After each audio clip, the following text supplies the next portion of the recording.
जेब में 500 रुपए नहीं है ये। 500 रुपए तो धन के बदले में ही धन दिया जाता है।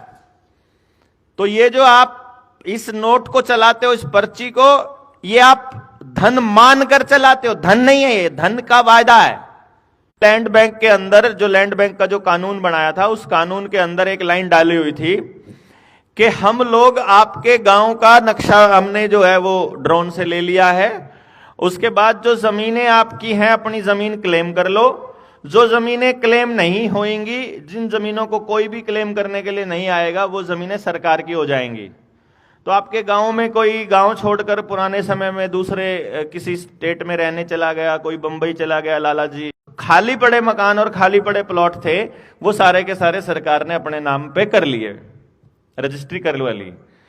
उसके बाद जो सामूहिक जमीनें थी आपकी, उसको भी कोई क्लेम करने नहीं आया, किसी ग्राम पंचायत ने क्लेम नहीं की, तो वो सामूहिक जो जमीनें थी, जिसको किसी व्यक्तिगत किसी तरीके से अपनी जमीनें वापस ले सकते हैं, या तो किसी को मालूम हो कि वो जमीन किसके खानदानी मतलब पीछे खाते में किसके चढ़ी हुई है, वो सारे लोग इकट्ठे होकर के अपनी वापस मांगे। इसमें ज्यादा चांस ये है कि लड़ाई बजने के चांस हैं कि वो थी तो पंचायत की जमीन, अब वो चढ़ी हुई है उसके दादाजी के नाम पे ही, तो आएगी वो उनके पास, मुआवजा उनके पास आएगा। मतलब वो मुआवजे के लालच में फिर उसके ऊपर अपना एकाधिकार जताना शुरू कर सकते हैं। तो इसका दूसरा रास्ता फिर ये बनता है कि पूरे गांव को ये बात समझाई जाए कि ये गांव की जमीन है, अगर रजिस्ट्री सरकार को चालू रखनी ही है तो वापस गांव के नाम करवानी पड़ेगी वो जमीन की रजिस्ट्री। क्यों भाई, ग्राम पंचायत की जमीन है तो ग्राम पंचायत को वापस लेनी पड़ेगी ना। और उसमें फिर ग्राम सभा की मीटिंग हो बकायदा, ग्राम सभा की मीटिंग में, ग्राम सभा की वही मीटिंग जो है कामयाब बोली जाएगी कि ये ग्राम सभा की मीटिंग है जिसमें 70% गांव का आदमी शामिल हो, 70% कम से कम। और ग्राम सभा में कौन मेंबर होता है? जो भी 18 साल से ऊपर का व्यक्ति है, चाहे उसकी वोट बनी हुई चाहे नहीं बनी हुई है, 18 साल से ऊपर का हर आदमी ग्राम सभा का मेंबर होता है। तो हर उस बच्चे को वहां बुलाया जाए, उस बंदे को नहीं भी बुलाया जाए तो वहां उसके सिग्नेचर जरूर उस ग्राम सभा की मीटिंग में हो। 70% से ऊपर आबादी जो 18 साल से ऊपर की है, उसके सिग्नेचर करवा करके और गांव की उस जमीन का मालिकाना हक लेने के लिए एक सबसे पहले तो डीसी को इसकी अर्जी दी जाए। इस पे कोई काम नहीं होगा, ये हम पहले से आपको बता रहे हैं, क्योंकि बेईमान सरकार है जिनके हाथ में कठपुतली बनकर के ये खेल रही है। उन लोगों का मकसद, उन उद्योगपतियों का मकसद आपकी जमीनें लेना ही है, आपको गांव खाली करना ही है। अगला जो स्टेप है आपका गांव खाली करने का है। आपने अगर अपने हर कस्बे के आसपास की गतिविधियों को अगर थोड़ा सा गौर से देखा हो तो आपको पता चलेगा कि आपका जो भी कस्बा नजदीक में लगता है, उसके आसपास इन्होंने कुछ एरिया निकाला हुआ है जो रिहायशी क्षेत्र के लिए रखा है। तो वहां पर इन्होंने दीनदयाल उपाध्याय आवास योजना के नाम से एक नई योजना चालू की है, जिसमें ये किसान को भी पार्टनर बनाने को तैयार हो जाते हैं। बड़े बड़े बिल्डर आते हैं, वो किसान को बोलते हैं कि तेरे को इस पूरे प्रोजेक्ट में इतने % का हिस्सेदार दे देंगे, जमीन तेरी, ऊपर की इन्वेस्टमेंट हमारी, वो हम बैंकों से लोन करवा लेंगे। वहां बड़े बड़े 10 मंजिला, 8 मंजिला, 15 मंजिला कबूतर खाने बना दिए जाते हैं, जिनको वो लोग फ्लैट बोलते हैं। उसके अंदर उसका जो मकसद है वो उनको पता है, क्योंकि इन्होंने शहरों में ट्रायल करके देख लिया है। जब लॉकडाउन लगा था, गांव को बंद नहीं कर पाए ये लोग, गांव को लॉकडाउन नहीं लगा पाए। जिस टाइम पे अंग्रेज इस देश के ऊपर राज करते थे, तब भी ये गांव को कंट्रोल नहीं कर पाए। गांव उस वक्त भी आजाद थे, क्योंकि गांव के पास अपना अनाज, अपना पानी, अपना डंगर, अपना सब कुछ था, अपनी मेहनत से वो करते थे, तो किसी के ऊपर वो निर्भर नहीं थे। इसलिए गुलामी के दौर में भी गांव आजाद थे। उसको अब गांव को शहरों की तर्ज पर डेवलप करने का काम है, चाहे वहां सीसीटीवी कैमरा लगाना है, चाहे आपके जोड़ को विकसित करना है, चाहे वहां पर मतलब पंचायत भवन का निर्माण करना, वहां सचिवालय, गांव का सचिवालय बनाना, ये इस पूरे के पूरे षड्यंत्र का ही हिस्सा है। तो अभी वो क्या करते हैं गांव को कंट्रोल करने के लिए उन्होंने ये किया कि 5000 की अगर आबादी है किसी गांव की, उसको कंट्रोल करना नामुमकिन है। लेकिन वो 5,000 लोग अगर किसी एक बड़ी टाउनशिप के अंदर आ जाएं, किसी ग्रुप हाउसिंग सोसाइटी में आ जाएं, फ्लैट्स में आ जाते हैं अगर वही 5,000 घर, तो सिर्फ एक गेट पे एक गेट कीपर ही पूरे की पूरी सोसाइटी को कंट्रोल कर लेगा। बिना मास्क लगाए निकलने नहीं देगा, बिना वैक्सीन का सर्टिफिकेट चेक कराए नहीं निकलने देगा। अब आप सोचो, आपकी सबकी जमीन ऑलरेडी बैंकों के पास नीलाम पड़ी है किसान क्रेडिट कार्ड के नाम पर, और लोगों के पास पे करने के लिए पैसा है नहीं है। जब आपके पास पे करने के लिए पैसा भी नहीं है और आपकी जमीन भी नीलाम हो चुकी है, अब सोशल क्रेडिट स्कोर लाने के लिए वो सीबीडीसी ला ही रहे हैं। आपके बैंक खाते वैसे ही बंद हो जाएं, उसके लिए उन्होंने पहले ही कानून बनाया कि बैंकों में रखा हुआ आपका जो पैसा है, पहले जब 2016 से पहले हमारे बैंकों में पैसा रखा होता था तो उसमें से 1 लाख रुपया आपका सेफ रहता था। पहले बैंक में रखा हुआ ना, कितना भी पैसा रखा है आपका, 1 करोड़ रुपया भी रखा है, तो उसकी गारंटी जो भारत सरकार की थी वो 1 लाख रुपए की थी। इन्होंने क्या किया कि 5 लाख रुपए की गारंटी कर दी। अब ये मतलब अगर आपका बैंक को उड़ जाता है, अगर बैंक बंद हो जाता है, तो उस टाइम पर आपका केवल 5 लाख रुपया सेफ है। तो 5 लाख रुपए तक की अमाउंट आपकी सेफ्टी में रखी जाएगी, आपको गारंटी सिर्फ उतने का ही मिलेगा। वो मैं आपको पहले ही बता रहा हूं, चाहे 1 करोड़ रखा हो, चाहे 5 करोड़ रखा हो, चाहे 10 करोड़ रखा हो, चाहे 10 लाख रखा है, 6 लाख रखा है या 5 ही लाख रखा है, तो 5 लाख ही है मैक्सिमम लिमिट आपकी जो आपको वापस मिलेगी। बाकी सब हजम हो गया, सब खत्म हो गया, मान लो ये कह देते। तो अभी क्या करेंगे कि मान लो बैंक उड़ जाते हैं, और या फिर आपको सबको वो सोशल उसमें ले आए, क्रेडिट स्कोर में ले आते हैं, जो कि ऑलरेडी हम लोग, मुझे ऐसा लगता है कि 80% आबादी, 80 के में 90% आबादी इस टाइम लोन पर है।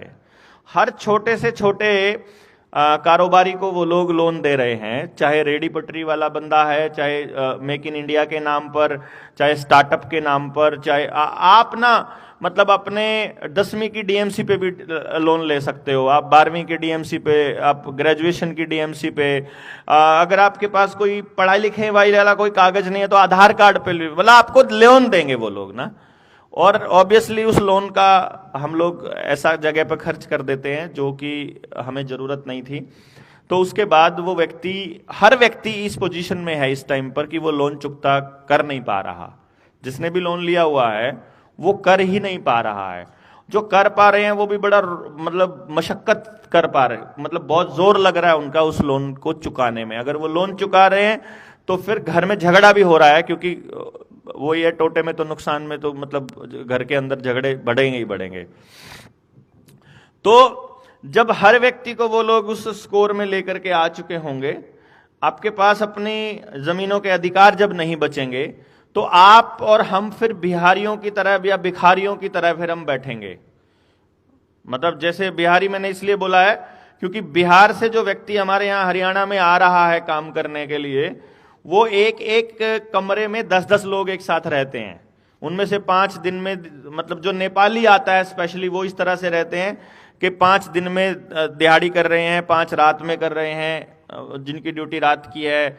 कमरे में जगह 5 लोगों की है, लेकिन वो 10 लोगों ने लिया हुआ है और उसको शेयर करते हैं क्योंकि वो गरीबी है, घर में पैसा भेजना है। यहां से जो बच्चे हमारे अपना गांव छोड़कर, अपनी जमीनें बेचकर अमेरिका और कनाडा जा रहे हैं, वो भी वहां यही कर रहे हैं। जैसे यहां हमारे यहाँ बिहार से आया हुआ व्यक्ति कर रहा है, हमारे यहां से गया हुआ व्यक्ति अमेरिका कनाडा में यही कर रहा है। वो बच्चे वहां इकट्ठे रहते हैं एक एक मकान में शेयर करने के लिए, शेयर करने। कुछ लोग दिन में चले जाते हैं, रात को आ जाते हैं, कुछ रात की ड्यूटी देते हैं। वो इतना मेहनत करते हैं पैसा बचाने के लिए। वो पैसा उनको घर भेजना है, क्योंकि उनको लगता है कि हमारे इस डॉलर की वैल्यू, पाउंड की वैल्यू ज्यादा है और वहां वो ज्यादा रुपए में कन्वर्ट हो जाएंगे। तो उनका मकसद सिर्फ पैसा बचाने का रहता है। वैसे ही वो लोग आपको भी फिर, जब हमारे पास मकान अपना है नहीं, जमीन अपनी है नहीं, कर्जे में ऑलरेडी हैं, हम बड़े डिप्रेस्ड हैं, हमें तो सिर्फ रहने को जगह मिल जाए और हम कहाँ जाएं, फिर आप पूछोगे सरकार से आप कहाँ जाएं, तो फिर हर शहर के आसपास वो लोगों ने एक एक गांव को बसाने के लिए ये आवास योजना के तहत ये कबूतरखाने बना लिए हैं, पहले ही नहीं बनाए हैं तो बन रहे हैं हर जगह। तो आपको फ्लैट में शिफ्ट कर दिया जाएगा। उनमें से आप मैक्सिमम फ्लैट आप देखोगे इस टाइम खाली पड़े हैं, वो वहां कोई नहीं है। सोनीपत के आसपास चले जाओगे, वहां पर वो फ्लैट पिछले 10 सालों से खाली पड़े हैं, 15 सालों से। उनको उम्मीद थी कि वो 2024 तक जो है काफी सारे गांव को खाली कर देंगे। उस चक्कर में वो खेती के 3 कानून भी लेकर के आए थे। अगर आप खेती के 3 कानूनों को पढ़ लोगे तो आपको पता चल जाएगा। मेरी एक वीडियो है, उसमें आप डिटेल में जाकर के देख सकते हो। मैंने एक एक लाइन को एक्सप्लेन करके बताया था कि कैसे इससे नौकरी वाला बर्बाद होगा, कैसे इससे दुकानदार बर्बाद होगा। तो उसको वो प्लान बना चुके थे, लेकिन किसान आंदोलन ऐसा चला कि 26 जनवरी के बाद जो रुख बदला किसान आंदोलन का, और उससे फिर जो पूरा का पूरा हरियाणा पंजाब इकट्ठा होकर के लड़ा, उसकी बदौलत ये इनका जो स्कीम था, इनका जो प्लान था गांव को जल्दी से खाली करने का, ये पूरा नहीं हो पाया जमीनें हथियाने का। तो वो स्लो हो गई उनकी प्रोसेस, लेकिन वो अभी बंद नहीं हुई है। वो प्रोसेस सिर्फ स्लो हुई है। अब उनको विस्थापित करने का, गांव को विस्थापित करने का उनकी योजना चालू हो रखी है। इसमें वो क्या कर रहे हैं, आपके गांव के आसपास आपने नोटिस किया होगा कि ये लोग क्या करते हैं, ऊपर से ड्रोन से पूरा का पूरा मैप देखते हैं कि ये जो 10 गांव हैं, इनके 10 गांव में यहां बीच में अगर कोई शुगर फैक्ट्री लग जाए तो इस शुगर फैक्ट्री से उड़ने वाली जो राख है वो इन 10 गांवों को बर्बाद कर देगी ऑटोमेटिकली। उसकी जमीन में धीरे धीरे पड़ती रहेगी ना, वो परत बनती जाएगी। तो वो राख बेसिकली एक सीमेंट का काम करती है। वो उसी राख को वो लोग सीमेंट में भी यूज करते हैं वो लोग। तो उससे आपका स्वास्थ्य तो खराब होगा ही होगा, आपकी जमीनें भी खराब होंगी, आपका जीना दूभर हो जाएगा। उस शुगर फैक्ट्री की वजह से वहां स्मेल बहुत बुरी तरह से फैलने स्टार्ट हो जाएगी। तो या तो आपके गांव के उस दायरे में या तो शुगर मिल लगेगा, या फिर इथेनॉल की फैक्ट्री लग जाएगी, या कोई पावर प्लांट लग जाएगा, थर्मल पावर प्लांट लग जाएगा, या कोई न्यूक्लियर पावर प्लांट लग जाएगा जो वहां की नदी को, पानी को चूसने का काम करेगा बेसिकली। या फिर कोई डंपिंग यार्ड बन जाएगा। अगर और कुछ नहीं होगा तो डंपिंग यार्ड मतलब कचरे का ढेर बनाने के लिए उस जगह को वो लोग पॉइंट आउट कर लेंगे कि यहां हम कचरा फेंका करेंगे। असली मकसद है कि गांव में आपके पास कोई भी सुविधा ना रहे, ना आपका बच्चा गांव में पढ़ाई कर सके, ना आपके बच्चे को रोजगार मिल सके, ना गांव में आपके बच्चे को अच्छा माहौल मिले। इसके लिए आपके गांव में बकायदा सरकार ने मतलब नशे के वो बना रखे हैं, स्टैंड बना रखे हैं। दारू के तो अलग हैं ही, दारू के तो ठेके ऑफिशियल हैं ही हैं। कुछ कोकीन के, चिट्टे के और मतलब स्मैक के इंजेक्शंस भी लगवाने वाले, वो पूरे के पूरे वो लोग जो हैं वो आपके गांव में मिलेंगे। आपको हर गांव में मिलेंगे। एक भी गांव में ऐसा कोई गांव नहीं मिलेगा जहां पर आपको मतलब कोई नशा नहीं है जो नहीं मिलता हो। हर नशा मिलता है वहां पर, और पुलिस को पता है सबको। वो ही लोग जो ये नशा का कारोबार करते हैं, यही लोग पुलिस के मुखबिर भी हैं। ये मुखबिर लोग मतलब पूरी कहानी बताते हैं। मतलब चाहे कोई झगड़ा हो जाए तो ज्यादा से ज्यादा उलझाए रखने के लिए, सौदेबाजी करने के लिए यही लोग सेटलमेंट करवाते हैं। कि मान लो हम 2 भाइयों का झगड़ा हो गया किसी का, तो जो चोर किस्म का है, यानी एक आदमी की आदत होती है दूसरे को परेशान करने की, तो जो परेशान करने वाला आदमी है वो नहीं, जो दुखी है बेचारा, परेशान करने वाले के साथ सेटिंग करते हैं कि मेरी पुलिस वालों के साथ सेटिंग है, आओ तुम्हारी सेटिंग करवाते हैं। तो पुलिस वाले भी हमेशा जो दबंग होगा, जो पैसे वाला होगा, या जो दुखी कर रहा है, उसी का साथ देंगे बेसिकली। मतलब जो तंत्र है वो भी उसी का देगा, ताकि जो दबा कुचला व्यक्ति है वो उसको महसूस करे कि मेरी सुनने वाला कोई नहीं है और मैं कमजोर पड़ा हुआ हूं। और आदमी एक एक कमजोर फील करे, अलग अलग कमजोर फील करता रहे, जिसकी वजह से वो बोलना ही ना सीखे, वो संगठित ही ना हो। इसीलिए आपके बीच में दूसरे मुद्दे डाल दिए जाते हैं जिसमें पार्टी बड़ा रोल है, जिसमें आप किस पार्टी के हो ये एक पॉइंट आ जाएगा। आपने सरपंची में किसको वोट दिया था, आपने मेंबर के इलेक्शन में किसको वोट किया था, फिर एमएलए एमपी के चुनाव में तुमने किसको वोट किया था, फिर आप कौन से धर्म को मानते हो, तुम मेरे वाले परमात्मा को मानते हो कि नहीं मानते हो, तुम मेरे वाले धर्मगुरु को मानते हो कि नहीं मानते हो। इस नाम पर फिर आपको सेपरेट किया जाएगा, अलग किया जाएगा, जो बाहुबली होंगे वो। तो इससे क्या होगा, समाज को संगठित होने का मौका नहीं मिलेगा। तो जो मतलब सत्ता में बैठे लोग हैं वो अपने प्रभाव का इस्तेमाल करके आपके लिए लगातार इस तरह का माहौल बनाते रहेंगे कि आप इकट्ठे ना रह पाओ।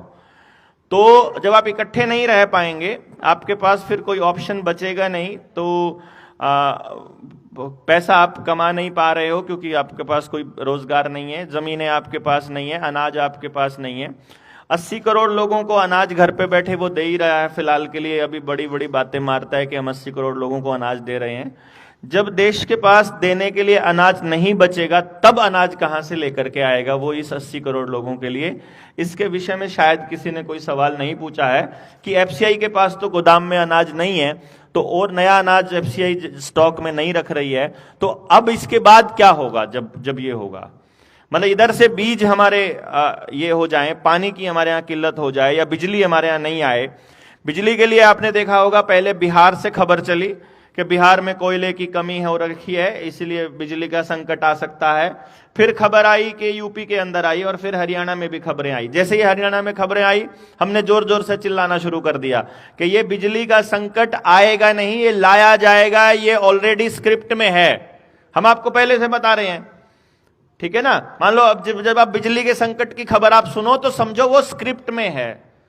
स्क्रिप्ट में है तो आपको बोलना चिल्लाना पड़ेगा। जैसे ही आप चिल्लाओगे संकट नहीं आएगा, वो फिर कहेंगे देख बलारा झूठ बोल रहा था। मतलब उनको बेसिकली क्या करना है कि ये तो ऐसे ही बात करता रहता है, ये तो तब भी बोला था कि बिजली का संकट लेके आएंगे। बहुत आप जैसे कि किसी घर में मान लो बाय चांस, मैं इसको इसलिए बोल रहा हूं कि बोलना क्यों जरूरी है, कि घर में चोरी हो रही है फॉर एग्जाम्पल, और पिछले घर से चोरी करके चोर लेकर के आया हुआ है, एक गठड़ी ने रख दी उसने वहां, और आपकी अलमारी और तोड़न लग गया। आपको पता चल गया कि चोर इस टाइम पे चोरी कर रहा है, तो आपके पास दो ऑप्शन है। या तो आप इस बात से डर जाओ कि चोर के पास बंदूक है, डंडा है, चोर मार देगा और आपको जान की हानि हो जाएगी। दूसरा ऑप्शन यह है कि आप जोर से चिल्ला पड़ो चोर चोर चोर चोर चोर, तो क्या चांस है कि वह जो पोटली पीछे से चोरी करके लाया था वो भी छोड़ के भाग जाए। यह भी एक चांस है, क्योंकि चोर को जिस चीज से सबसे ज्यादा सबसे ज्यादा जो डर लगता है ना, वो आवाज से डर लगता है। कि जोर जोर से आवाज आने लग जाए तो भाग जाता है चोर। यही काम इन चोरों का है। ये जब तक आप लोग चुप हो तब तक ये आपके घरों से, गांव से, जमीन से चोरियां करते रहेंगे। जैसे ही आप चिल्लाना शुरू करोगे, इनको बोलने से बहुत डर लगता है कि जनता अगर बोलने लग जाएगी तो बहुत डर लगता है, इसलिए ये आपको मुद्दे मतलब झुंझुने पकड़ा के रखते हैं अलग अलग मुद्दों के। असली मुद्दे पर कभी नहीं आने देंगे ये। मतलब जब खेती के 3 कानूनों की बात होती है, ये 3 कानूनों पे कभी बात नहीं करेंगे। मतलब उस पर डिस्कशन नहीं हुआ किसी टेलीविजन चैनल पर। आपने 13 महीने किसान आंदोलन चला, किसी भी टेलीविजन चैनल पर 3 कानूनों पे चर्चा नहीं देखी होगी कि कानून की कौन सी लाइन आपको खराब कर रही है। इस पे कोई चर्चा नहीं। कौन किस पार्टी का है, कौन खालिस्तानी है, कौन क्यों लड़ रहा है, किसने कितनी संपत्ति अर्जित कर ली है, किसके ऊपर क्या क्या आरोप, ये सब चलेगा, बस 3 कानूनों पे बात नहीं होगी। वैसे ही जब आप मुद्दों पे आएंगे, अभी अभी आप देख रहे हो क्या, हमने 550 से ऊपर लोगों के आवेदन लगा दिए हैं, पिछले 1 साल होने को आया है। हमने उनसे कुछ सवाल पूछे हैं बैंकों से कि तुमने हमारी देश की जनता के साथ ये धोखा क्यों किया हुआ है, हमको बताओ तो सही। हमारे पास ये दस्तावेज अवेलेबल हैं, जो दस्तावेज हमको आरबीआई ने सर्टिफाई करके स्टैंप लगा करके दे रखे हैं, उनके बेसिस पर हम उनसे सवाल पूछते हैं। 550 आवेदन और 1 साल की इस यात्रा में किसी बैंक वाले ने हमारे सवालों का जवाब नहीं दिया। समझ गए आप? पैटर्न को समझना बड़ा जरूरी है। वो आपसे क्या कहेंगे जब आपका आवेदन लगा देंगे और जब आप आरटीआई लगाएंगे, तो वो आपसे क्या कहेंगे? बैंक आपको यह बोल रहा है कि ना ना ना ना, जो तुम पूछ रहे हो ना उससे हमसे कोई मतलब नहीं है उसका। मतलब वो आरबीआई ने अगर कोई ठगी की है, वो उस ठगी का पार्टनर है, वो उस चोरी का पार्टनर है, वो उसमें भागीदार है, प्रॉफिट में भागीदार है। लेकिन अगर उसमें कोई बीच में पता लग गया कि इसके अंदर ये गड़बड़ कर चुका है आरबीआई, तो वो कह रहा है इसका हमें कुछ मतलब नहीं, और ना हमें इससे कोई मतलब है कि आप ये जो सवाल पूछ रहे हो ये अपने भारत सरकार से पूछो, आरबीआई से पूछो, हमें कोई मतलब नहीं, हमको हमारा लोन का पैसा चाहिए बस। वो ऐसा बोलते हैं। मतलब कहीं हमारे साथ गलत हो गया तो कोई आपकी बात सुनने के लिए नहीं है। कोर्ट में जा रहे हैं अगर हम लोग, तो कोर्ट कह रहा है कि यह मसला कोर्ट का नहीं है, डीआरटी में जाइए आप। वो डीआरटी में ट्रांसफर कर देता है केस को। जहां बैंक फंसने वाला होता है वहां वो उस मुद्दे को डीआरटी में ट्रांसफर कर देते हैं। जहां हम फंसने वाले होते हैं, यानी जिसका लोन है, जहां वो फंस रहा है, जहां उसके पास कागजों की कमी पड़ती है, वहां बैंक वाला आदेश दे देता है। डीसी और एसडीएम, जो सरफेसी एक्ट के तहत डीसी को जो वो मिली हुई है, पावर मिली हुई है, वो उस पावर का इस्तेमाल केवल और केवल आपकी जमीनों को कुर्की करने के लिए कर रहा है। वो मसले को सुलझाने का उसका कोई इरादा नहीं है। और कई बार तो इतना वाहियात काम रहता है डीसी का, कलेक्टर का, कि वो आपको नोटिस नहीं दे रहा है कभी भी। वो नोटिस, अभी नोटिस बनाया उसने, बना के अपने पास रख रहा है, जिसको भेजना है उसको नहीं भेज रहा। 28 दिन तक जवाब देने का होता है, तो वो नोटिस को भेजता है 26वें दिन, ताकि मालिक के पास नोटिस 28वें दिन पहुंचे, वो रिप्लाई ना कर पाए टाइम पर। तब तक वो दूसरा नोटिस जारी कर देता है। पहले 13/2 का भेजेगा, फिर 13/3 का भेजेगा, फिर तो चौथा तुम बोल ही देगा कि भैया तुमने जवाब नहीं दिया, इसलिए क्या है, तुम्हारी जमीन कुड़की, जाओ।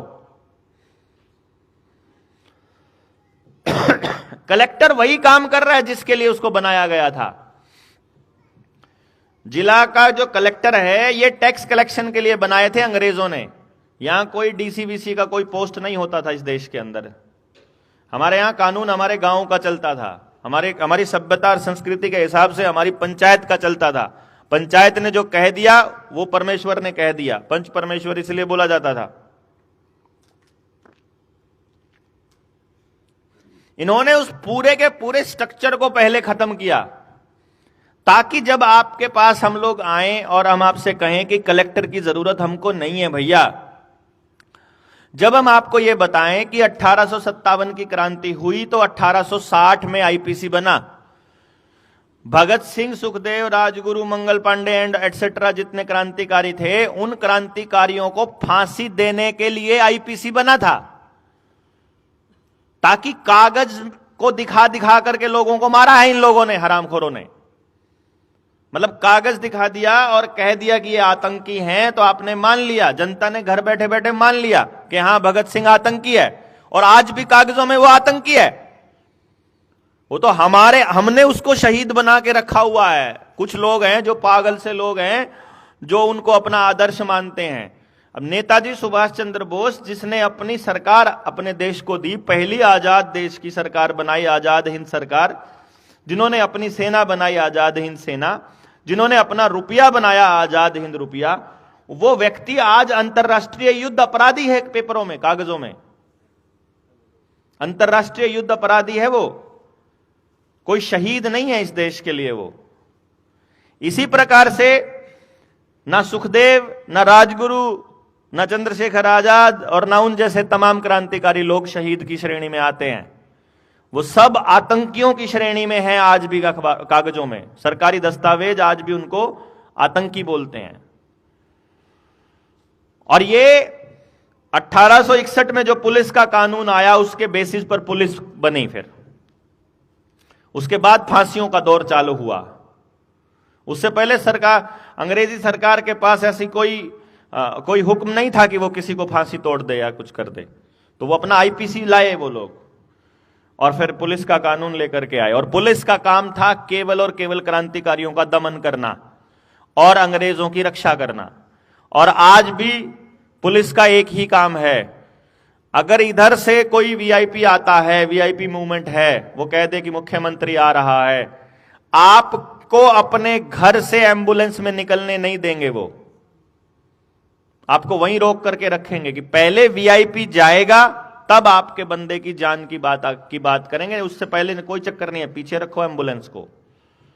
यानी आज भी पुलिस जो काम कर रही है वो एक ही काम कर रही है कि जो हुक्मरान बैठे हुए हैं, जो उन अंग्रेजों के दलाल बैठे हुए हैं सत्ता के अंदर, उनकी रक्षा करने का काम, जितने गांव में आपके नशे की तस्करी करने वाले लोग हैं उनकी रक्षा करने का काम, और आपके ऊपर दमनकारी नीतियों को अपनाने का काम। आप चले जाओ, आपकी सेवा के लिए नहीं बैठे वो, सेवा सुरक्षा सहयोग उनकी है, नशेखोरों की, सत्ता में बैठे लोगों की। आम इंसान को तो लठ ही मिलेंगे वहां से, पुलिस से।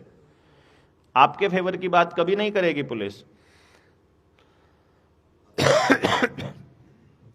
साफ साफ लिखा हुआ है कानून के अंदर कि कोई भी पुलिस का कर्मचारी बैंकों की तरफदारी नहीं कर सकता। वो ना आपके घर का कब्जा दिलवा सकता है पुलिस, ना पुलिस बैंकों की तरफ बोल सकती है। बैंक सिर्फ पुलिस थाने में इत्तला करेगा कि हम अपना कब्जा लेने के लिए जा रहे हैं और आपको कानून व्यवस्था बनाए रखने के लिए हम इत्तला कर रहे हैं। तो थानेदार पुलिस वालों को भेजेगा सिर्फ आप लोगों को वहां पर कोई लॉ एंड ऑर्डर की स्थिति ना बिगड़े उसके लिए। लेकिन असलियत में पुलिस क्या कर रही है कि असलियत में पुलिस वहां जाकर के बैंकों की तरफदारी करके लोगों को घरों से निकाल रही है, पकड़ पकड़ के, धक्का देके निकाल रही है उनको घरों से, वहां हाथापाई कर रही है।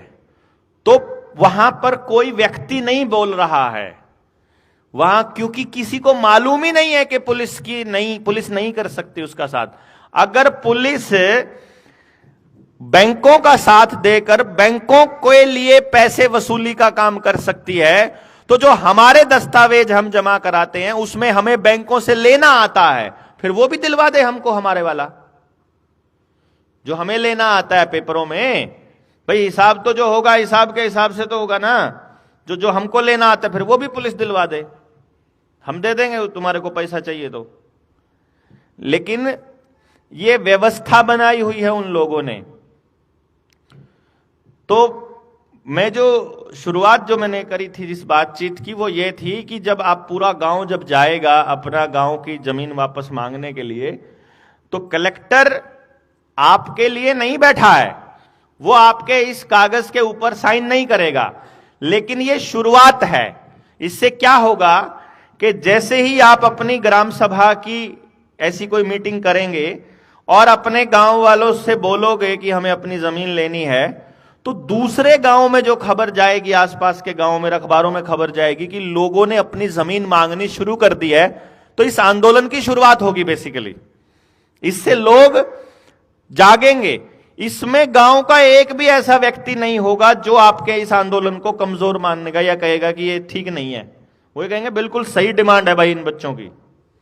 और जनता सरकार मोर्चा इस आंदोलन को मतलब आने वाले वक्त में इसको लीड करेगा। इसमें कोई भी आप में से जो सुन रहे हैं, जहां दूसरी जगह पर ऑनलाइन सुन रहे हैं, वो सुन ले अपने गांव की जमीन बचाने के लिए।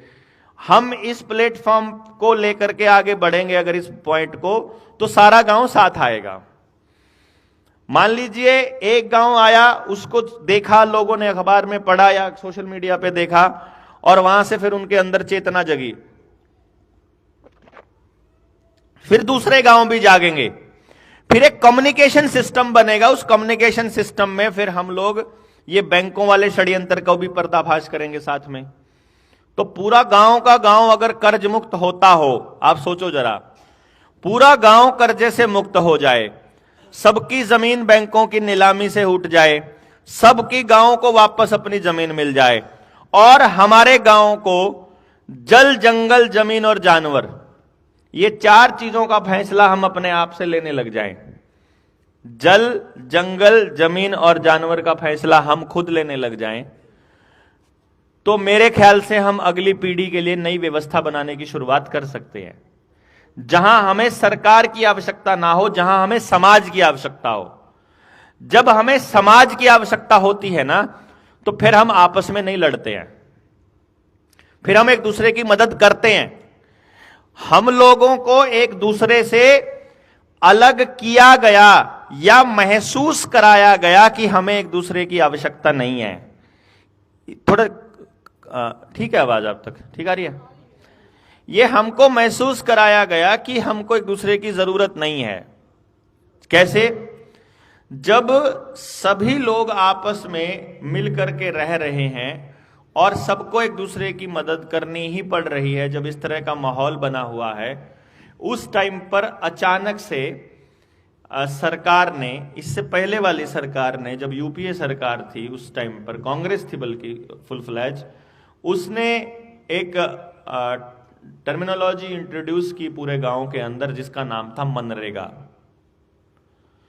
जब किसान के खेत में काम करने वाले मजदूर को, जो उसी गांव का है, 150 रुपया दिहाड़ी मिलती है, तो मनरेगा में पंचायतों के माध्यम से 250 रुपए देना शुरू किया।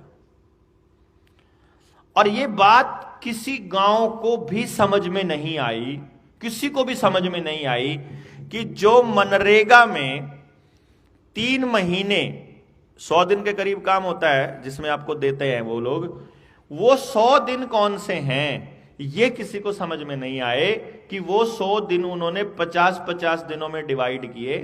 50 दिन बनते हैं लगभग 1.5 से पौने 2 महीना। ये 1.5 से पौने 2 महीने कौन से हैं? जिनमें आधा समय होता है पिछली फसल की कटाई का और आधा समय होता है अगली फसल की बुआई का। यानी जब किसान को सबसे ज्यादा मजदूर की जरूरत पड़ती है, जिस टाइम किसान को मजदूर की जरूरत पड़ रही है, उसी टाइम मजदूर को ज्यादा दिहाड़ी देकर के मनरेगा में बुला लेगी सरकार। तो किसान को अब मजदूरी करने के लिए मजदूर नहीं मिलेगा। उधर से मजदूर गाली दे रहा है किसान को, उधर से मजदूर गाली दे रहा है किसान को कि किसान मेरे को कम दिहाड़ी देता है, और इधर से किसान गाली दे रहा है मजदूर को कि ये दिन के तो मुंह जो है ना फ्री के पैसे लगे हुए हैं, काम करके राजी नहीं है ये तो उससे क्या हुआ? किसान और मजदूर आपस में एक दूसरे से टूटा, उसको भी पैसा मिलना शुरू हो गया। तो अब वो अनाज नहीं लेता है किसान से, अब वो पैसे लेता है काम के बदले में, क्योंकि पैसे में उसे फायदा नजर आता है। और फिर जब वो पैसे लेता है तो ये पैसे की शुरुआत हो गई कि जब आपके लिए इंपॉर्टेंट काम नहीं है, जब आपके लिए इंपॉर्टेंट अनाज नहीं है, पैसा हो गया। फिर हर आदमी को पैसे के पीछे लगा दिया। अब जो पैसे में ट्रांजैक्शन करते हो उसका एक हिस्सा टैक्स के रूप में सरकार को देते हो, और सरकार फिर लोन दे करके बड़ी कंपनी को दे देती है। लास्ट में वो कंपनी के पास ही जाना होता है। अगर आप आपस में सामान का लेन देन करोगे तो आपको सरकार को टैक्स देने की जरूरत नहीं पड़ेगी, लेकिन अगर आप कैश में लेन देन करोगे तो आपका हर व्यक्ति हर ट्रांजैक्शन में सरकार को टैक्स देगा, और सरकार उस टैक्स के पैसे को उद्योगपतियों को देगी। आपके लिए कुछ नहीं आएगा वापस।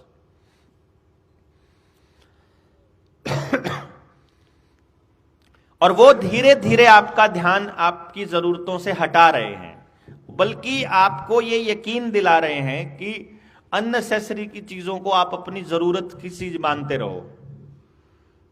सबसे जरूरी चीज जिसको हम बोलते हैं वो रोटी, कपड़ा और मकान है, जिसमें अनाज मतलब रोटी में आएगा, पानी भी साथ में आएगा उसके अंदर। मतलब रोटी और पानी सबसे इंपॉर्टेंट चीज है, और किसी का भी ध्यान पूरे समाज में रोटी और पानी की आत्मनिर्भरता की तरफ नहीं है। अनाज आज के टाइम पर बिना कंपनी के संभव नहीं है। यानी कंपनी अगर बीज आपको बांझ दे देगी तो उसको खा कर अगली पीढ़ी नपुंसक और बांझ हो जाएगी। साइलेंट भी तो कर सकते होंगे, इसने साइलेंट वाला बटन नहीं इसका। समझ गए ना आप? मतलब कंपनी आपको बीज जैसा देगी, बीमारी वाले उसके अंदर इंजेक्शन लगा के भेज देगी, बीमार पड़े तो लग जाओगे आप लोग। पहले भी इन्होंने पूरा खेल खेला है। आपके गांव में कुएं में ये लोग दवाई डालने आते थे कि आपका पानी साफ करेंगे। आए थे पानी दवाई डालने के लिए, सफाई की, पता चलता है कि गांव में, पूरे गांव में चेचक हो गया, पूरे गांव में हैजा हो गया, पूरा गांव बीमार हो गया। जब पूरा गांव बीमार हो जाता है, पूरा गांव ठीक होने की तरफ चलता है, जब ठीक होने ही वाला था तो ये लोग अपना इंजेक्शन ले आते हैं और अखबारों में छाप देते हैं बड़ी बड़ी खबर कि जी इंजेक्शन लगा के बचा लिए, नहीं तो सारा गांव मरता है। अभी कोरोना के केस में यही नहीं हुआ। आप लोगों ने पूरा खेल अपनी आंखों के सामने देखा है कि नहीं देखा है? ठीक है, सब कुछ अपनी आंखों के सामने देखा। कितनी सच्चाई थी, कितना झूठ था, कितना फ्रॉड था, कितना बड़ा स्कैम था, कितना बड़ा स्कैंडल था। लेकिन जो होर्डिंग लगी हुई है वो बता रही हैं आपको, सरेआम चिढ़ा रहा है वो खड़ा होकर के, तुम बेवकूफ हो, तुम्हें हमने खुल के बेवकूफ बनाया और तुम अभी भी नहीं बोल सकते। पेट्रोल पंप पे लगी हुई जो वो कह रहा है कि फ्री में मैंने वैक्सीन दी है, वो आज भी कुछ पेट्रोल पंपों पे लगी हुई चिढ़ा रही है पूरे देश को वो होर्डिंग्स। पहली बात, वो फ्री नहीं थी। जिस कंपनी ने बताया, आदर पूनावाला ने बताया कि एक डोज बनाने में पानी की कीमत से भी कम पैसा खर्च हो रहा है। 15 पैसे की डोज को 1500 रुपए में बेचा है भैया। 30,000 करोड़ रुपए आज अलॉट कर दिए, 50,000 करोड़ रुपया आज दे दिया इन कंपनियों को। और उसके बाद जिन लोगों ने लगवाए हैं उनके क्या हाल हो रखे हैं आपके गांव में, नहीं दे पता है क्या आप लोगों को? क्यों नहीं लगवाते बूस्टर अब तीसरी, चौथी, पांचवी? वो काहे को रुक गए? वहां पर नहीं लगवाएंगे। और वो चिढ़ा रहा है अभी भी आपको। अखबारों में हेडलाइन है आज से 2 साल पहले की कि मोदी जी ने वैक्सीन लगा करके पूरे देश को बचाया है। ये हेडलाइंस हैं।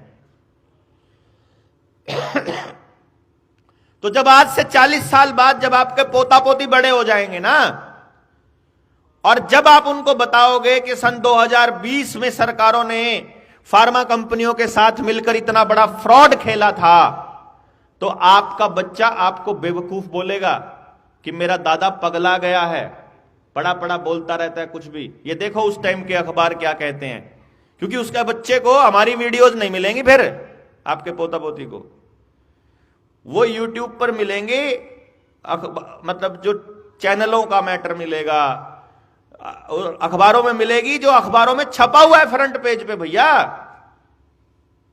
मोतीलाल का धन्यवाद, तुमको सबको फ्री वैक्सीन ठोकी। उसमें मतलब उस पीढ़ी को कभी समझ नहीं आएगा जैसे आज की पीढ़ी को नहीं आएगा। आज आप समझा के दिखा दो कि पोलियो का फायदा हुआ था कि नुकसान हुआ था पोलियो की वैक्सीन का, आज असली बात बताने लगो, आपकी वीडियो उठ जाएगी। अगर सरकार का प्रोपेगेंडा चलाते हो तो आप फिर बढ़िया है, नहीं तो अदरवाइज तो आपको ठहरने नहीं देंगे। और इन्होंने कानून बना दिया है कि आने वाले टाइम में मेडिकल लेवल पे अगर आप हेल्थ इश्यूज पे बोलना चाहते हो तो जो सरकार ने बनाया हुआ एक मेन स्ट्रीम में कोई विचार है उसकी खिलाफत में आप अपना विचार नहीं दे सकते, अदरवाइज जेल हो जाएगी। मतलब आप उससे अलग विचार नहीं रख सकते। बाकायदा पेंडेमिक ट्रीटी में और हेल्थ का जो नया कानून बनाया है उसमें डाला हुआ है, नया हेल्थ बिल में।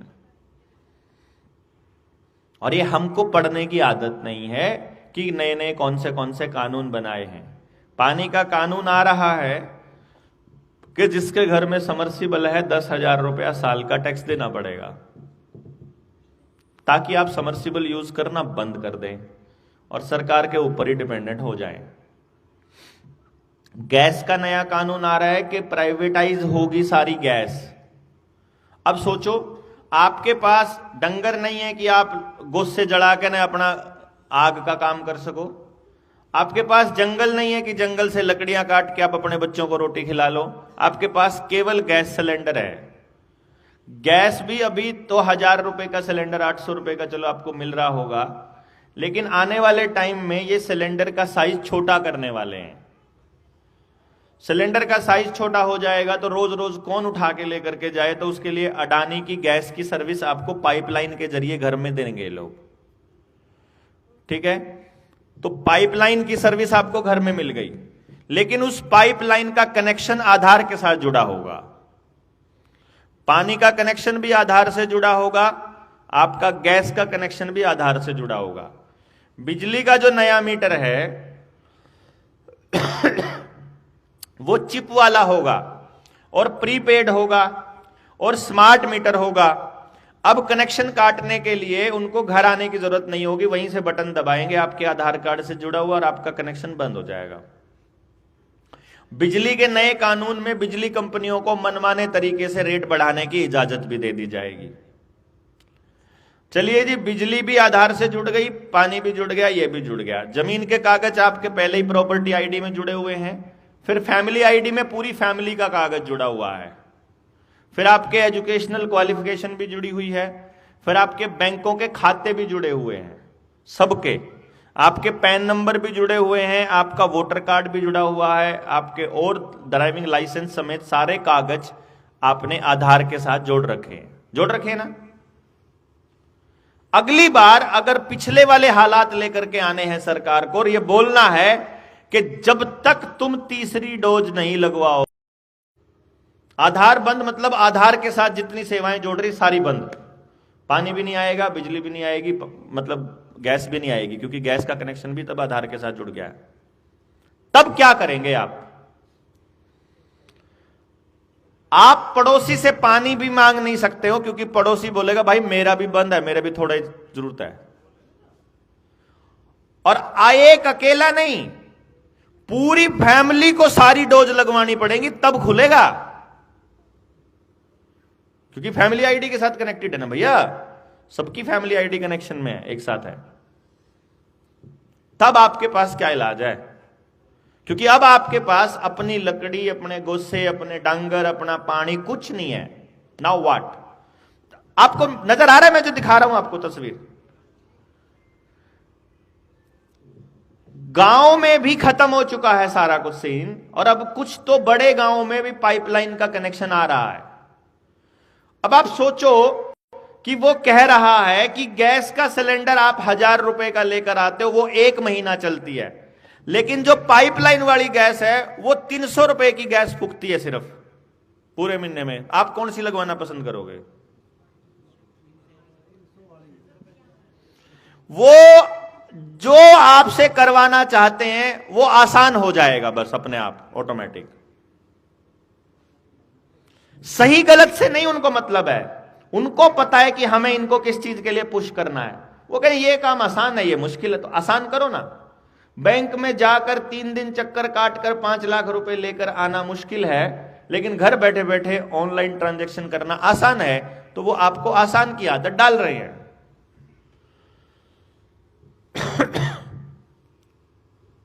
समझ रहे हैं? आपके बच्चे को भी वो लोग घर बैठे ही पढ़ाएंगे। अब आपके ऊपर है कि आप अपने बच्चों को कैसा भविष्य दे रहे हो। मैंने तो आपको यह बता दिया कि आपके पड़ोस में जो दुकानदार आपके बच्चे को सामान दे रहा है खाने का, वो प्योर जहर है, प्योर स्लो पॉइजन है वो। अभी भी आप अब उस दुकानदार को नहीं समझाओगे तो भैया मेरे से मैं तो क्या ही कह सकता हूं, हैं? अभी भी आप अपने बच्चे को नहीं रोक पाओगे, आप रोक ही नहीं पाओगे, आप रोक ही नहीं पाओगे, क्योंकि आप ह्यूमन साइकोलॉजी को नहीं समझते हो। मैं भी इतने सालों से धक्के खाता खाता लोगों को इसलिए समझा रहा हूं क्योंकि मैं साइकोलॉजी को समझता हूं। मुझे मालूम है कि मेरी बातें जो मैं आज बोल रहा हूं आपको समझ में मेरे मरने के बाद ही आनी है, जीते जी नहीं आएंगी। जीते जी आपके पास कहां फुर्सत है भैया, वो तो फिर मरे हुए को सम्मान देने के लिए तो आप खड़े हो जाओगे। भगत सिंह के तो वो मतलब गीत गाने के लिए उसके नाम पे तो आप कुछ भी करने को तैयार हो जाओगे। जिंदा आदमी अगर आपको जगाने की कोशिश कर रहा है उससे कोई मतलब नहीं है आपको, फिर तो अपना मतलब हल हो जाए, फालतू ऐसी कराओ क्रांति व्रांतियां, तो हमारा हल हो जाए बस। सिर्फ मेरी समस्या है सबसे बड़ी, और हर किसी को ये लगती है मेरी समस्या सबसे बड़ी है। लेकिन मैं आपको ये बता रहा हूं कि आपकी लोन वाली समस्या तो कुछ भी नहीं है। असली समस्या तो अभी आ रही है आपके सामने, और जब आएगी तब आप क्या करोगे, उसके लिए आपके पास क्या इंतजाम है। मैं देख रहा हूं हमारे पास कोई इंतजाम नहीं है, क्योंकि कुछ लोगों को तो ऐसा इस नजरिए से देखा ही आज पहली बार होगा। किस किस ने आज पहली बार इस तरीके इस नजर से देखा है? कुछ लोग कि यार ऐसा भी और हो रहा है। ये मतलब वो सिर्फ सारी डॉट्स को मिलाया नहीं था हमने कभी, हम उनको देख नहीं पा रहे थे इस नजर से, वो हो रहा है, लेकिन उसका एंड रिजल्ट क्या करने वाले हैं वो नहीं मालूम हमको, क्योंकि हमारे लिए इन्होंने प्रायोरिटाइज कुछ और कर दिया, हमारी प्राथमिकताओं में ये कुछ और ले गए, और ये हमेशा से ऐसा ही करते आए हैं। ये पैटर्न है, डेड पैटर्न है ये। मतलब जैसे आप आंदोलनों की टाइमिंग भी देखोगे ना, वो भी हर 10 साल बाद लगभग पैटर्न में आंदोलन खड़े होंगे। आंदोलनों के लिए माहौल बनेगा, वो आंदोलन का एक ही काम होगा कि आपकी उस ऊर्जा को एग्जॉस्ट कर दिया जाए। भाई जब गांव को यह समझ में आ गया कि मेरे गांव की ऐसी तैसी की जा रही है और मेरे गांव से सब कुछ छीना जा रहा है, उस दिन गांव अनाउंस करेगा सिर्फ एक ही चीज कि गांव में सरकारी कर्मचारी की एंट्री बैन। जो सरकारी शब्द है ये बैन। जब तक गांव अपने आप अपने लेवल पर इंडिपेंडेंट होकर सरवाइव करना नहीं सीखेगा, तब तक आप इनसे नहीं जीत सकते। ये आपको लड़ाने के, आपको भिड़ाने के, आपको मजबूर करने के, आपको कमजोर करने के बहाने ढूंढते रहेंगे और रास्ते भी ढूंढते रहेंगे। नई फैसिलिटी आ रही है, मालूम है आपको, आपके गांव में ओयो के कमरे दे सकते हो आप, शहर वाले लड़के लड़कियों को, पता है? हाँ, इब्बे तो कुछ भी नहीं भाई, कानून आएगा, हमारी बेटी ओयो के कमरे में आएगी और हम कुछ नहीं कर पाएंगे, क्योंकि कानून संरक्षण कर रहा है भैया उसको। वो 16 साल से ऊपर की हो चुकी है, अब वो अपनी मर्जी से शारीरिक संबंध बना सकते। हाँ, बस ब्याह नहीं कर सकती 21 से पहले।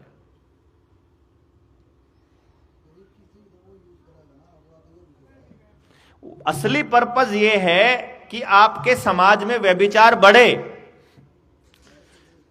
जो बच्चे छोटे छोटे बच्चे हैं उनके कार्टूनों के अंदर LGBTQ की प्रमोशन की जा रही है, यानी उसमें लड़का लड़के को किस कर रहा है, लड़कियां लड़कियों को कर रही हैं। तो जो आप मतलब बड़े खुश होते हो कि बच्चे हमारे लड़के लड़कों में खेलते हैं और लड़कियां लड़कियों में खेलती हैं, उनके दिमाग को भी करप्ट करने किया जाने लग रहा है। बिल्कुल अननेचुरल हमारे बच्चों की थॉट प्रोसेस को बनाया जा रहा है, और हम सोए पड़े हैं ठाठ से, हमें फुर्सत ही नहीं, हमारे पास इतना भी समय नहीं है कि हम सरकार को चिट्ठी लिख करके इतना ही कह दें कि ये सब बंद करो। नहीं है हमारे पास समय भैया, पता नहीं समय नहीं है, समझ नहीं है, या हमें इतना बेवकूफ रखा गया है कि हमें समस्या दिखाई दे रही है लेकिन हम समाधान पर चर्चा नहीं करेंगे। समाधान पर चर्चा कर लेंगे तो उसके ऊपर कोई काम नहीं करेंगे, है ना। और ये कॉन्टिन्यूअस प्रोसेस है। ना ये एक दिन में हुआ है, ना ये उन्होंने आकर के किया है, आप ही के आदमियों से करवाया है। अखबार में लिखने वाला व्यक्ति आप ही का दोस्त जानकार है, पुलिस में काम करने वाला भी आप ही का बंदा है, आंगनबाड़ी वर्कर में भी आंगनबाड़ी में भी आप ही का बंदा है, स्कूल का मास्टर जी भी आप ही के घर से है। वो आप ही के लोगों को किराए पर लेते हैं। ये भाई बैठे हैं अपने पेस्टिसाइड बेचने वाले, ये अपने बीच के हैं, ठीक है, अब ये समझाएंगे तो भी नहीं बात बनेगी किसानों को, हैं? फार्मा कंपनियों का जितने लोग हैं सबको मालूम है कि कोई दवाई जो है जिसके ऊपर 100 रुपए MRP लिखा हुआ है वह 1 रुपए की भी नहीं पड़ती कंपनी को, सबको पता है। उनको उनको मालूम है कि ये जहर भी का बिक रहा है, स्लो पॉइजन दे रहे हैं और हम ले रहे हैं, क्योंकि हमको प्रकृति से दूर कर दिया गया। जो भी व्यक्ति प्रकृति से जितना दूर होता जाएगा वो उतना ही एकांत में अकेला होता जाएगा, और जब आदमी अकेला हो जाता है तब वो डर जाता है, तब वो डरा हुआ होता है, और डरा हुआ आदमी कभी भी सही और गलत का निर्णय नहीं ले सकता। डर और लालच ये दो ऐसी चीजें हैं जो आपको सही निर्णय लेने नहीं देंगे, और हर व्यक्ति को डर और लालच में फंसाया। हर व्यक्ति को कैसे? आप पैदा हुए, पैदा होते ही आपको अपने बच्चे का जन्म प्रमाण पत्र बनवाना पड़ेगा। सबसे पहला डर है नहीं बना तो। उसके बाद आपको इंजेक्शंस लगवाने पड़ेंगे जो सरकार बोल रही है, वो कार्ड नहीं बना तो एडमिशन नहीं होगा आगे। एडमिशन भी फिर आप डरे हुए हो कि आपने अपने बच्चे को किस तरह के स्कूल में दाखला दिलवाया है, ये रेपुटेशन का डर भी बड़ा खतरनाक है। फिर आप अपने बच्चे के लिए हर रोज ट्राई करते हो कि किसी तरह से मेरा बच्चा जो जो कंपटीशन है समाज में, उस कंपटीशन में खड़े होने लायक बचा रहे। और आप देखते हो कि धीरे धीरे आप उसे उस कंपटीशन में खड़े करने की दौड़ में चलाने के चक्कर में थोड़े टाइम के बाद अपने ही बच्चे से दूर हो जाते हो आप।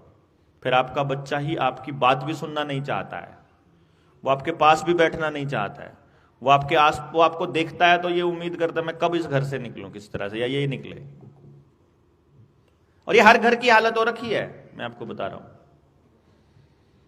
ये कोई ऐसा नहीं है कि ये सिर्फ मेरे घर में या आपके घर में हो रहा है, और ये प्लान्ड स्ट्रैटेजी है। मैं सिर्फ ये बार बार इसलिए बोलता हूं ताकि आपको इस बात का पता चल जाए कि 50 साल लगे इनको बर्बाद करने में। योजनाबद्ध तरीके से 24 घंटे इन लोगों ने इस पे काम किया। टीवी ने भी वही काम किया, नेताओं ने भी वही काम किया, सत्ता में बैठे लोगों ने भी वही काम किया। समझ गए? सबने वही काम किया। इन्हें रोक दे, इन्हें रोक दे, इन्हें भी रोक। 1 मिनट में करता हूं। हाँ भाई, हाँ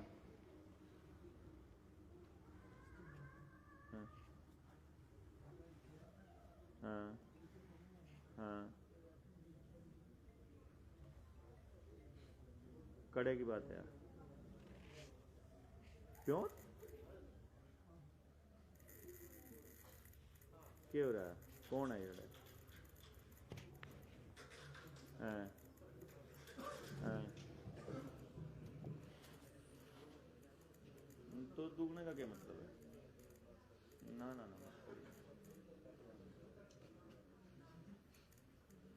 हाँ हाँ हाँ, ना ना ना, मतलब डेढ़ घंटा किसको खराब हो गया?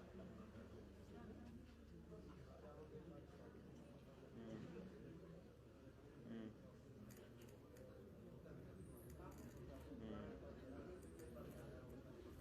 हाँ बोला।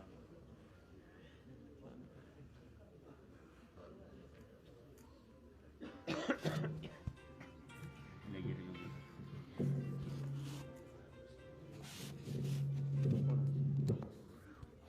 घर पर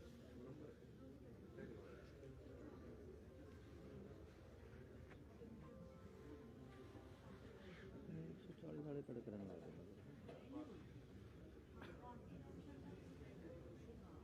लोन देना तो ब्लॉग निकला पहली बार गलती।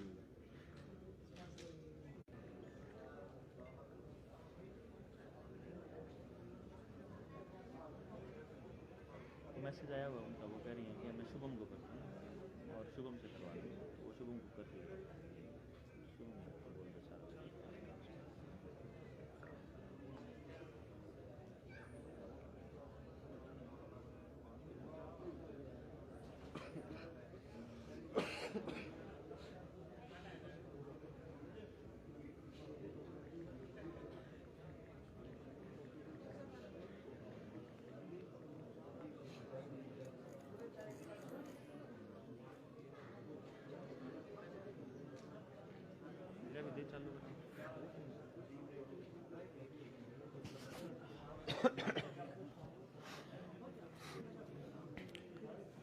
तो आप सबके सामने दो ही ऑप्शंस हैं अब। या तो आप इस प्रोपेगेंडा में फंसे रहें और वैसे ही चलने दें जैसे चल रहा है, या चीजों को ठीक करने के लिए दिमाग लगाना शुरू करें। और ठीक एक ही रास्ता है, सिर्फ एक ही रास्ता है ठीक, वो ये कि हम जो भी खर्चा करें या जो भी हम काम करें उसका लाभ सबसे ज्यादा अपने पड़ोसी को होना चाहिए, अपने गांव को होना चाहिए, अपने समाज को होना चाहिए। ये पहला नियम अगर हम लोग दिमाग में रखें कि मेरा गांव कैसे बचेगा, गांव नहीं बचेगा तो देश भी नहीं बचेगा। गांव से देश है ये। अब अपने को गांव बचाना है तो गांव की सभ्यता बचाना सबसे पहले है काम। गांव का जो कल्चर है उससे गांव बनता है।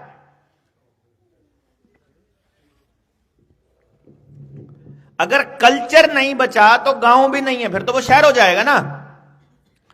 कितने सारे गांव हैं जो इन्होंने क्या किया कि शहर को एक्सपैंड करने लगे तो आसपास के गांवों को खा गए ये लोग। और ये यही करने वाले हैं। आप देखोगे दिल्ली से जब एनसीआर चली है, जब दिल्ली का एरिया चला है, तो वो चलते चलते रास्ते में पड़ने वाले हर गांव को खाता चल रहा है। वो गांव खत्म हो रहे हैं। फिर रही सही कसर, वो दूसरे बड़े गांवों को नगर पालिका में कन्वर्ट करके कर रहे हैं। वो गांव को कहेंगे कि हम तुम्हारे को म्युनिसिपल कॉरपोरेशन बना देते हैं। कॉरपोरेशन से क्या होगा? बहुत फायदा है। क्या फायदा है? रेट बढ़ जाएंगे जमीनों के। सिर्फ एक ही फायदा बताते हैं वो, रेट बढ़ जाएंगे, यहां मार्केट आ जाएगी, कंपनियां आ जाएंगी। लेकिन वो ये नहीं बताएंगे कि आपको पानी का भी किराया देना शुरू कर देना पड़ेगा उसी दिन से। आपका टैक्स भी बढ़ जाएगा, आपका प्रॉपर्टी टैक्स भी लगना शुरू हो जाएगा, स्वच्छता का न्यारा टैक्स लगना स्टार्ट हो जाएगा। अब आप गाय भैंस नहीं रख पाओगे गांव के अंदर, क्योंकि वो म्युनिसिपल कॉरपोरेशन में आता है। अब वो वहां अब शहर के नियम चलेंगे, वहां गांव के नियम चलेंगे नहीं। वहां चौकी भी आ जाएगी, वहां आपको नशे की तस्करी का थोड़ा अवेलेबिलिटी बढ़िया हो जाएगी। अब आपकी अब नशा आपको अच्छे सोफिस्टिकेटेड तरीके से मिलेगा। बार खुल जाएगा, पब खुल जाएगा, दारू के आदतें ज्यादा हो जाएंगे, हैं? मॉडर्न हो जाओगे आप। ज्यादा अंग्रेजी लग जाएंगे आपके बच्चे बोलने, क्योंकि शहर में ही सब कुछ इसलिए दे रहे हैं ना वो लोग, ताकि आपका गांव खत्म किया जा सके। उनका पर्पस यही है। क्योंकि अगर इनसे लड़ा है कभी कोई तो वो गांव था, और गांव के कल्चर को समाप्त करने में निर्मल सरोवर योजना का बहुत बड़ा योगदान होने वाला है। किस किसने सुना है निर्मल सरोवर योजना? 4-5 लोगों ने सुना है, बाकी लोगों ने नहीं सुना। आपके गांव में तालाब की सफाई इंडो इजराइल प्रोजेक्ट के तहत इजराइल की कंपनी करेगी। मैंने शुरू में बताया था इस गेम को चलाने वाला इजराइल से आते हैं। तो आपकी सब्जियों को जो हाइब्रिड बीज बनाने वाली कंपनियों की तकनीक है वो भी इजराइल से आती है। आपको कोरोना की वैक्सीन देने वाली तकनीक है वो भी इजराइल से आती है। ठीक है जी।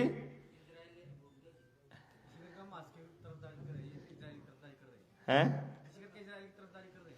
इसीलिए ना गेम चल रहा है। हमारा विदेश मंत्रालय जो है वो फिलिस्तीन के सपोर्ट में है, लेकिन हमारे प्रधानमंत्री मोतीलाल जी जो हैं वो इजराइल की सपोर्ट में है।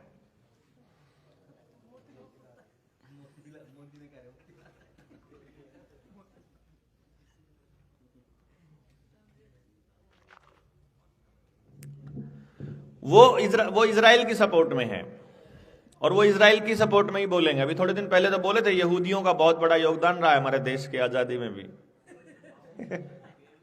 भाई वही आजाद करके गए थे, जाते वो यही योगदान है, साइन उनके हुए थे। अब आप ये देखिए कि निर्मल सरोवर योजना का मैं आपको बताता हूं। वो गांव के सरोवर को साफ करने के लिए इजराइल की कंपनी आएगी। वो कंपनी उस जोहड़ के आसपास इंटरलॉकिंग वाली टाइलें लगाएगी, नए पेड़ लगाएगी, ओपन जिम बनाएगी, बूढ़ों के लिए बैठने का स्पेस बनाएगी, वो बड़ी टोपी सी वाला वो जगह बनाएगी, जैसे अच्छी जगह होती है ना पार्कों के अंदर बैठने के लिए, कि यहां बैठ के हा कर सके। वह शहर वाले लोग करा नहीं करा, हा उन वैसे तो हंसने को मिलता नहीं बेचारों को कभी, तो वो जाके वहां नकली हंसी हंसते हैं। फिर वो तो वो बनती है, फिर वो बोलते हैं कि ऐसा सब होएगा, और उस एरिया के अंदर फिर मतलब साफ सुथरी जगह, अच्छी लाइटें, शानदार लाइटनिंग। आपको भी बताओ कौन बुरा मानेगा भाई? इस बात को कोई बुरा कह देगा? गलत बात है यार। लेकिन वो जोहड़ को कंपनी सफाई करेगी तो कंपनी को वैसे ही मिल जाएगा जैसे टोल टैक्स लगाने के लिए कंपनियों को रोड पे मिल जाता है। जो भी रोड बनाती है कंपनी, वो रोड टोल टैक्स लगा सकती है। अब जो कंपनी आपका जोड़ साफ करेगी, वो वहां आमदनी के लिए मछली पालन कर सकती है, झींगा पालन भी कर सकती है, उसको परमिशन मिल जाएगी। झींगा पालन और मछली पालन होगा। अब उस मछली की खपत के लिए अगर वहीं पे कोई बाहर रेस्टोरेंट भी बनने लग जाए उसी जोड़ किनारे, क्या दिक्कत है फिर बताओ? क्यों बाड़ा कोड़ा खावे, बैठ के ना खावे, कड़ी कड़ी बैठे पाड़ा में, उस तो बढ़िया तो एक जगह बना दो, बढ़िया सी जगह बन गई। मच्छी खाएंगे तो रोज शान न पौवा मारना वाला न चाहिए, फिर जगह बैठने तो आता भी बन जाएगा वहीं पे। भाई दारू पी ली, मच्छी खा ली, डांस करने भी चाहिए नौजवानों को वहां है। और फिर ओयो के कमरों का अरेंजमेंट कर ही दिया है गांव में आपके, मतलब उधर से जो है वो उसी जगह पर 5-4 कमरे भी बन जाएंगे। तो जिसने बाहर से आकर के वहां ऐश परस्ती करनी है वो भी करो। असल में आपके गांव को रंडी खाना बनाने का प्रोजेक्ट है ये, ठीक है। अब ये प्रोजेक्ट नहीं समझ में आ रहा अगर गांव को, तो गांव की गलती है। लेकिन समझ में आएगा कब? जब आप गांव को जाकर बताओगे, जब भी तो समझ में आओगा मेरे भाइयों। हमारे जैसों में तो जितने समय रहता है वो समय सारा दिन इसी काम पे लगे रहा हम तो। इसीलिए तो यह फौज तैयार करने लग रहे हैं कि यार तुम लोगों को बताना पड़ेगा, आप लोगों को जगाने पड़ेंगे लोग बाग। थोड़ा बताया जाओ, ज्यादा बताया जाओ, थोड़ी सी इतना लंबा ना बताया जाओ तो। लेकिन मैं ये कहता हूं बता दो। मैं ये नहीं कहूंगा कि आपकी बात को लोग मान लेंगे और मान के आज ही क्रांति कर देंगे। लेकिन बस ये ध्यान रखना है आपको कि आपके गांव के आसपास अगर कोई बरगद का पेड़ खड़ा हो जो सबसे ज्यादा घना हो, जिसकी सबसे ज्यादा छां आती हो, तो उसका पता करोगे किसी टाइम पे वो बीज था इतना सा छोटा सा। किसी वक्त कभी 100 साल पहले, 200 साल पहले, 300 साल पहले वो इतना घना पेड़ नहीं था। कोई भी पेड़ जिसका फ्रूट आज आप खान लग रहे हैं, वो कभी एक फ्रूट ही था बस। उसकी गुठली से ही आज इतने सारे फ्रूट निकल रहे हैं। तो हम ये कह रहे हैं कि आज जो हम बात गांव के लोगों के दिमाग में बीज रूप में डाल देंगे ना, जिस दिन उनको दिखना शुरू हो जाएगा कि वो हमारा नाश हो लिया, उस दिन तो खड़े हो जाएंगे कम से कम। नहीं तो अगर वो 10 साल बाद सोचना शुरू करेंगे तो फिर कब चालू होएंगे, कब एंड तक पहुंचेंगे? फिर तो 57 में क्रांति स्टार्ट हुई थी, 1947 में जाके इन्होंने ट्रांसफर ऑफ पावर करा है। तो 90 साल लग गए इस क्रांति में ही लग जाएंगे। तो इसलिए ये संख्या बढ़ानी पड़ेगी, लोगों को बताने की, जगाने की। उसी जोहड़ के ऊपर वैसे ही बैरियर लगेगा जैसा बैरियर टोल टैक्स पे लगा हुआ है। क्योंकि कंपनी कहेगी हमारा खर्चा पूरा नहीं हो रहा, तो सरकार कहेगी थोड़ा टोल डांगरा ने पानी पे आने का ले लो। डांगरा के कान्ना पे फास्टैग हमने पहले ला दिए हैं। जैसे गाड़ियों पे फास्टैग लगते हैं, आपके डंगरों पे भी फास्टैग लग चुके हैं। उस डंगर का फास्टैग आपके आधार के साथ जुड़ा हुआ है और आपका आधार आपके बैंक खाते से जुड़ा हुआ है। तो डंगर पानी पीवेगा ओढ़े, पीछे कटेंगे खाते में पे।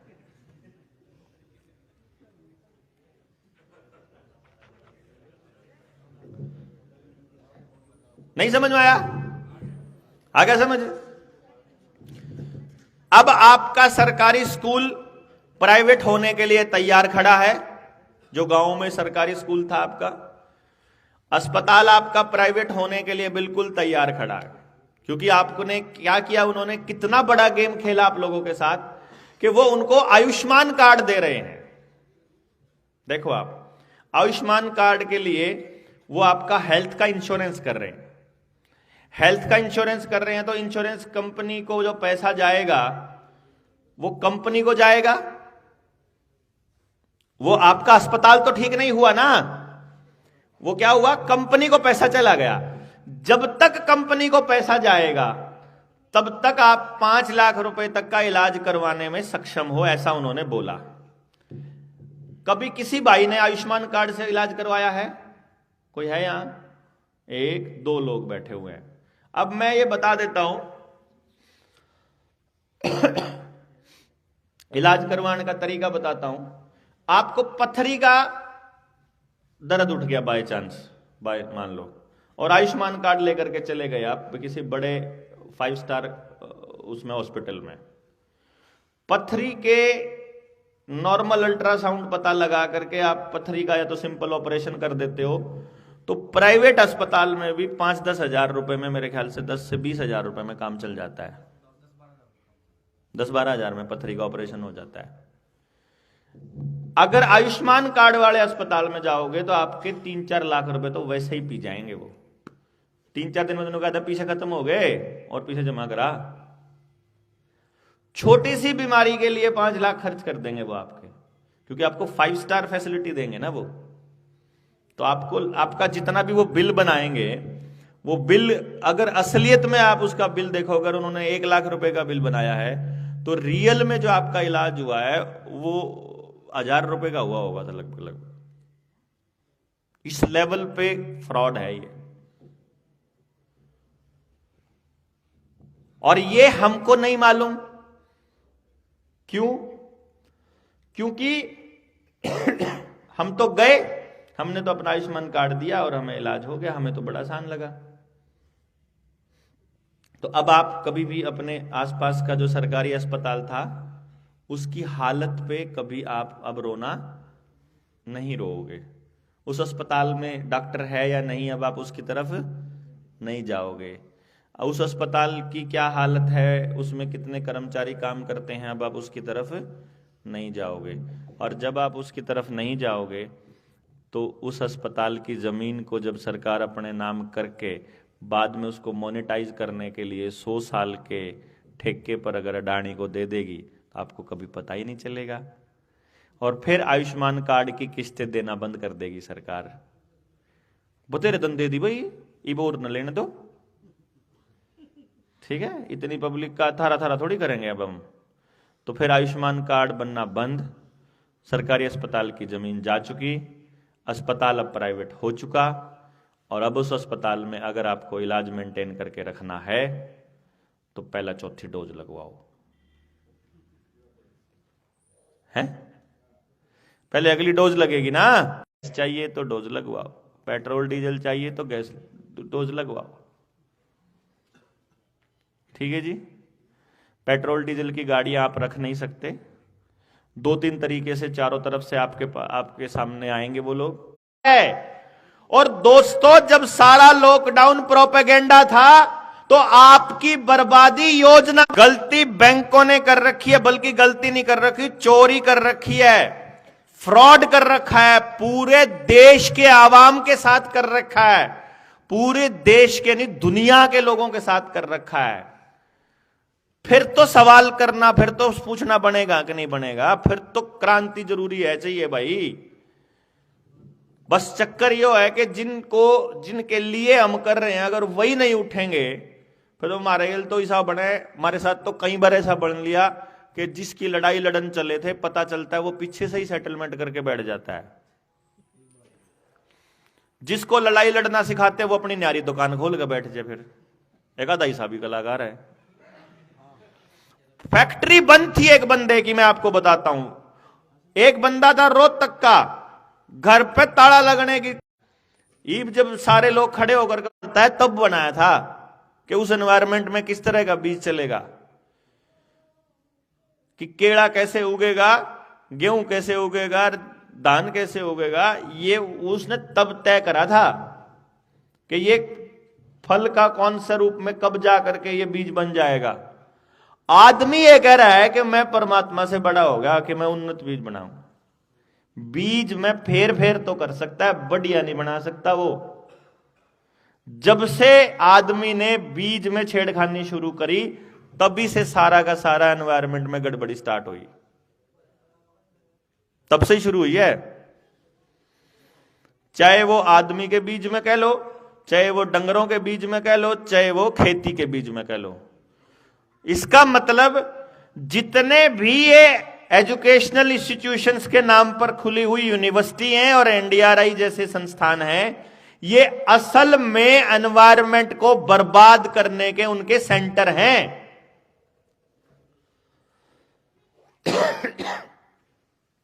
1996 में भेड़ का क्लोन बना चुके हैं, ये पता होगा आप लोगों को।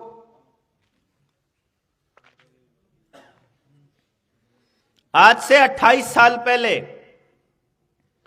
अगर ये भेड़ का क्लोन बना चुके हैं, वो तो आपको बताया भेड़ का क्लोन बना चुके हैं, वो आदमी का भी बना चुके हैं।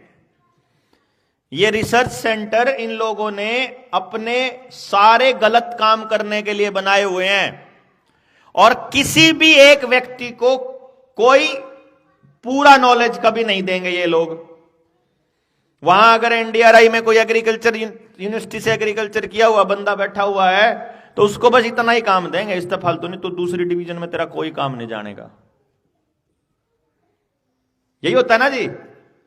अगर आप मेडिकल प्रोफेशन में हो तो आपको भी मेडिकल की कोई जानकारी नहीं है, आपको उतना ही दिया जाएगा, तना काटना है तो तू काटने वाला काम करता रहो, बस न्यू काटा जा, न्यू जोड़ा जा, न्यू सिम। वो दवाइयां खाने के लिए पुस्तड़ा पकड़ा देगा जो इनका डॉक्टर है, जो एलोपैथी का डॉक्टर है, क्योंकि उसने अगर ये बता दिया कि आपका लाइफस्टाइल ही आपकी समस्या है। आपका कंप्यूटर पे बैठना, आपका मोबाइल को उठा करके रहना आपके सर्वाइकल का कारण है, ये बात अगर डॉक्टर ने बता दिया तो पूरा प्रोपेगेंडा फेल हो जाएगा, है? उसकी दुकान कहां से चलेगी? तो वही इजरायली लोग हैं कि हम लोग बात करते हैं जो इस पूरे के पूरे खेल को संभालते हैं। अल्टीमेटली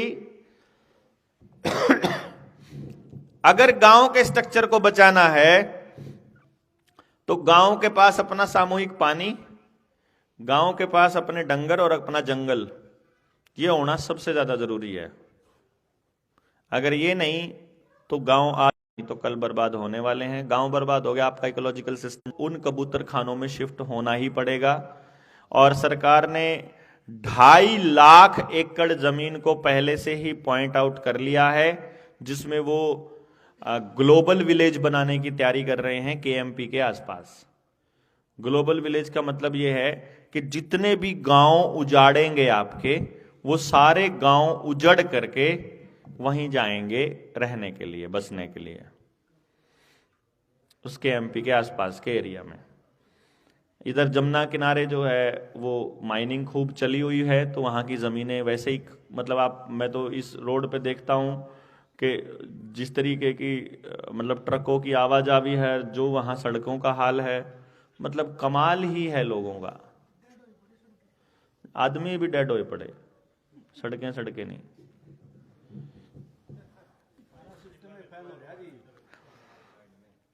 अभी अगला क्वेश्चन है कि आप यूथ को तैयार क्यों नहीं कर रहे?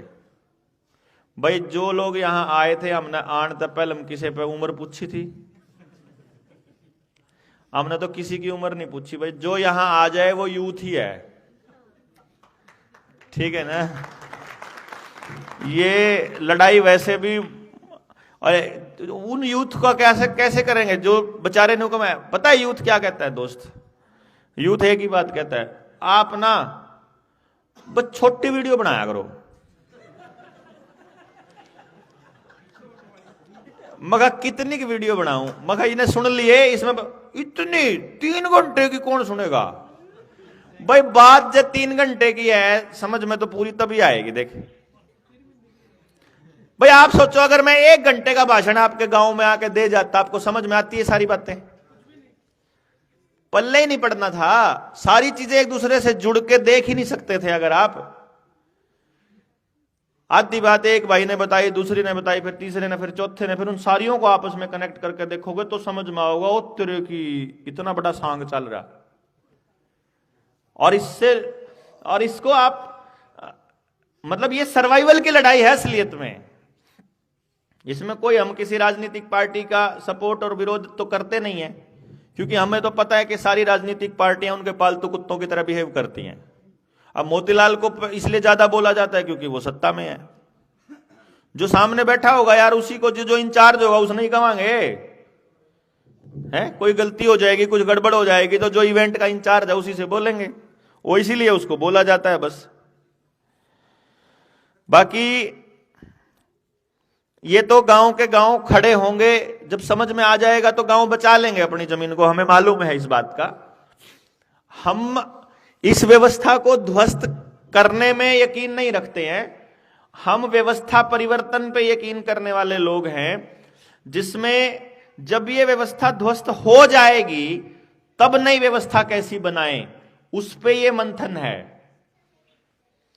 अब हमारे पास एक टेक्नोलॉजी है जिसकी मदद से हम ये बता सकते हैं कि आपके बच्चे के पास असली टैलेंट क्या है, वो क्या काम करके खुश रहेगा।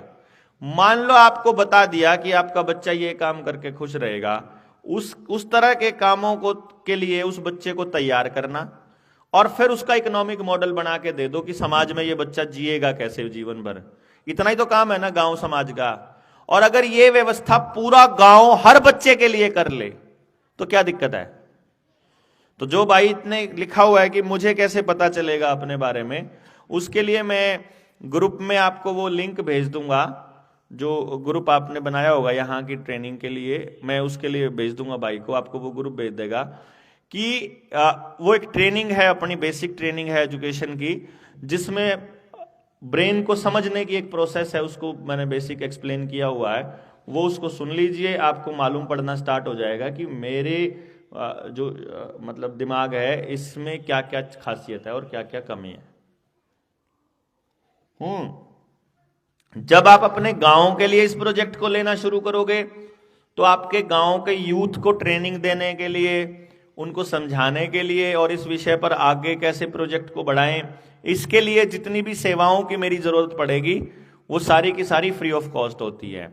मतलब उसमें क्या रहता है, व्यक्तिगत आपको अपने फायदे के लिए चाहिए, अपने बच्चे के लिए चाहिए, उसके लिए तो पे करना पड़ता है, क्योंकि उसी से मेरा घर चलता है। नहीं तो लोग नु कह देंगे कि न तो फंडिंग मिला भाई है। कई लोग कहते हैं भाई इसका भी तो परिवार कैसे चलता होगा। तो मेरा उसी से चलता है मेरा परिवार, मेरा घर। और उसमें भी मैंने लिमिट रखी हुई है कि मेरे पास बचत नहीं होती है, सेविंग नहीं होती है।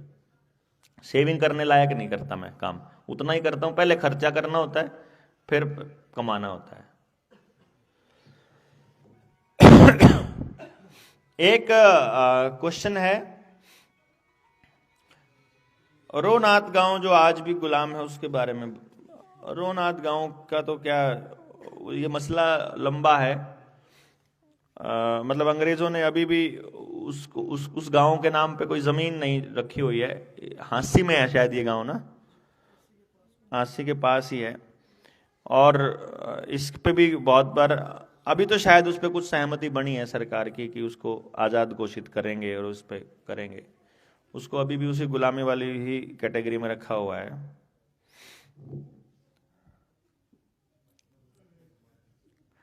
हाँ, ये सवाल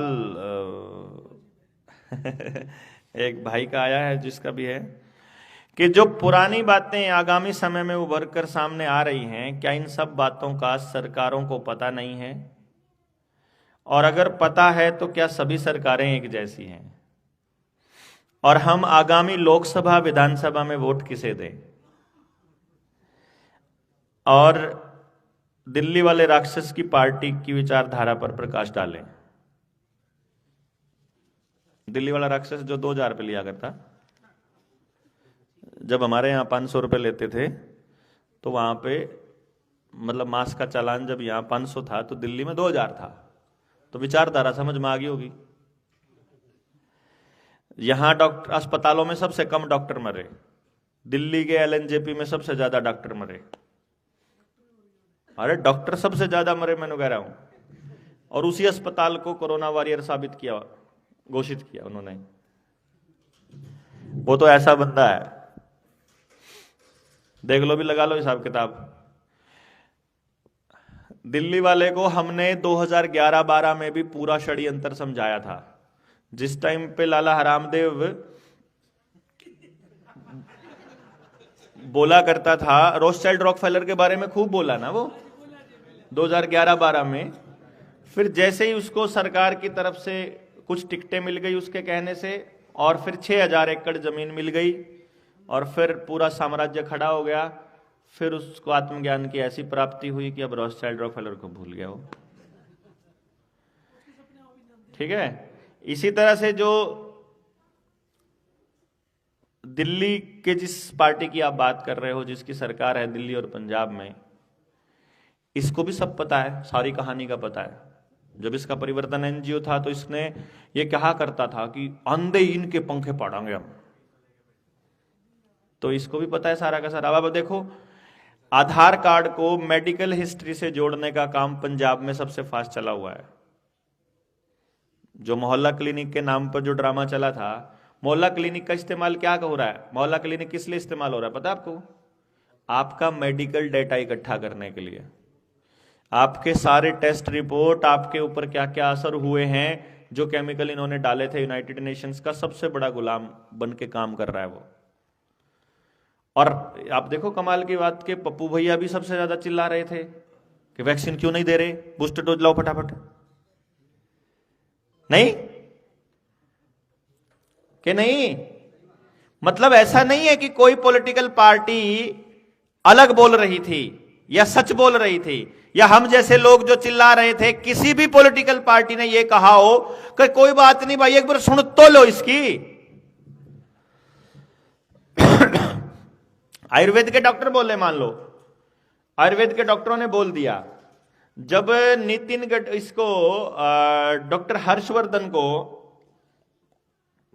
डॉक्टर बीआरसी ने सबूत दिए सारे कि ये फ्रॉड हो रहा है और देश के अंदर लॉकडाउन लगाने की जरूरत नहीं है, वो तो रिकॉर्डेड है डॉक्टर बीआरसी के पास, पेन ड्राइव के अंदर है कि भैया जी हमने जब डॉक्टर हर्षवर्धन को सारी सच्चाई बताई तो हर्षवर्धन ने ये कहा था, हमें पता है कोई बीमारी नहीं है, लेकिन हम यूनाइटेड नेशंस के हाथों मजबूर हैं, हमें करना ही पड़ेगा। और जब उसको करना पड़ेगा तो पीएचएफआई के अंदर हर प्रदेश का मुख्यमंत्री एंटर किया हुआ है। नीति आयोग में भी हर प्रदेश का मुख्यमंत्री है। नीति आयोग का मतलब फुल फॉर्म मालूम है किसी को? नीति आयोग एक जने को पता बस खाली, हाँ हाँ, national institute for transforming India. लोग नीति आयोग को प्लानिंग कमीशन समझते हैं, है ना? अभी तक आप नीति आयोग को नहीं सोचते थे ना, प्लानिंग कमीशन का नाम बदल दिया होगा। प्लानिंग कमीशन को तो भंग कर दिया इन लोगों ने और नीति आयोग बनाया, जिसके अंदर जिसका जो मालिक है नीति आयोग का वो बिल गेट्स है, और सारे उद्योगपति उसमें निर्णय लेते हैं, और उन उद्योगपतियों की पॉलिसीज को इंप्लीमेंट करने का काम देश का प्रधानमंत्री और मुख्यमंत्री को करना पड़ता है, क्योंकि मुख्यमंत्री एसेंशियल रूप से वहां का मेंबर है नीति आयोग का, और यह अमली जामा पहनाना पड़ता है। वैसे ही जैसे आरबीआई को हर निर्णय लेने का, जो भी नोट से संबंधित और जो अगला जो डिवैल्यूएशन से रिलेटेड जो निर्णय लेने का अधिकार है, वो केंद्रीय बोर्ड को है, सेंट्रल बोर्ड ऑफ डायरेक्टर्स को। और सेंट्रल बोर्ड ऑफ डायरेक्टर्स में बैठा हुआ है नंदन नीलकेणी, आनंद महिंद्रा, रतन टाटा जैसे लोग। यानी आपके लिए पॉलिसीज नहीं बनती हैं। पॉलिसीज किन के लिए बनती हैं? जिनकी कंपनियों में इजरायलियों का पैसा इन्वेस्टेड है। कहीं आपको यह लगता हो कि रतन टाटा और आनंद महिंद्रा ये अमीर लोग हैं, अंबानी अडानी अमीर लोग हैं, आपने देखा था ना, एक हिडनबर्ग की रिपोर्ट आई और अडानी का 13 लाख करोड़ रुपया डूब गया था रातों रात। अडानी का नहीं डूबा था, आप सब नॉर्मल लोगों का डूबा था। उनको तो पता होता है कि अब डूबने वाला है तो पहले अपने स्टॉक निकाल लेते हैं। डूबता आम जनता का पैसा है। पिछले 9-10 सालों में एक ही काम हुआ है, या तो आपका पैसा बैंकों में गया है या आपका पैसा किसी ना किसी बड़ी कंपनी में चला गया है। यानी जो देश के अंदर 3-4 पिलर बनाए जा रहे हैं पैसों के लिए, सारा पैसा केवल वहां स्टॉक है। आम इंसान के पास पैसा स्टॉक में नहीं है। और सारी पॉलिटिकल पार्टियां एक सिरे से बिल्कुल एक जैसी हैं। क्योंकि पॉलिटिकल पार्टी का स्ट्रक्चर हमारे देश के संविधान का भी नहीं है और हमारा भी नहीं है।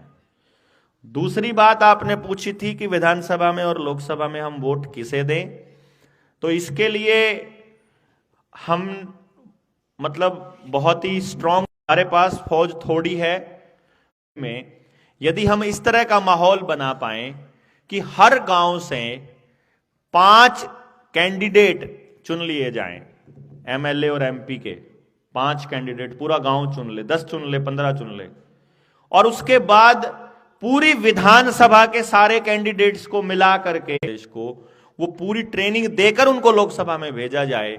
ऐसा व्यक्ति जो, मान लो अब पूरी की पूरी विधानसभा से 350 बच्चे चुने हमने, उन 350 में से पेपर लेकर पर्ची डाल के किसी तरह से एक पे सहमति बना लो कि एक आपके बीच का व्यक्ति आ जाए, बजाय इसके कि पॉलिटिकल पार्टियों का कोई गुलाम आए, आपके बीच का व्यक्ति चुने। क्योंकि आपकी वोट ना तो प्रधानमंत्री चुनती है ना मुख्यमंत्री चुनती है, आपकी वोट चुनती है आपका एमएलए और एमपी।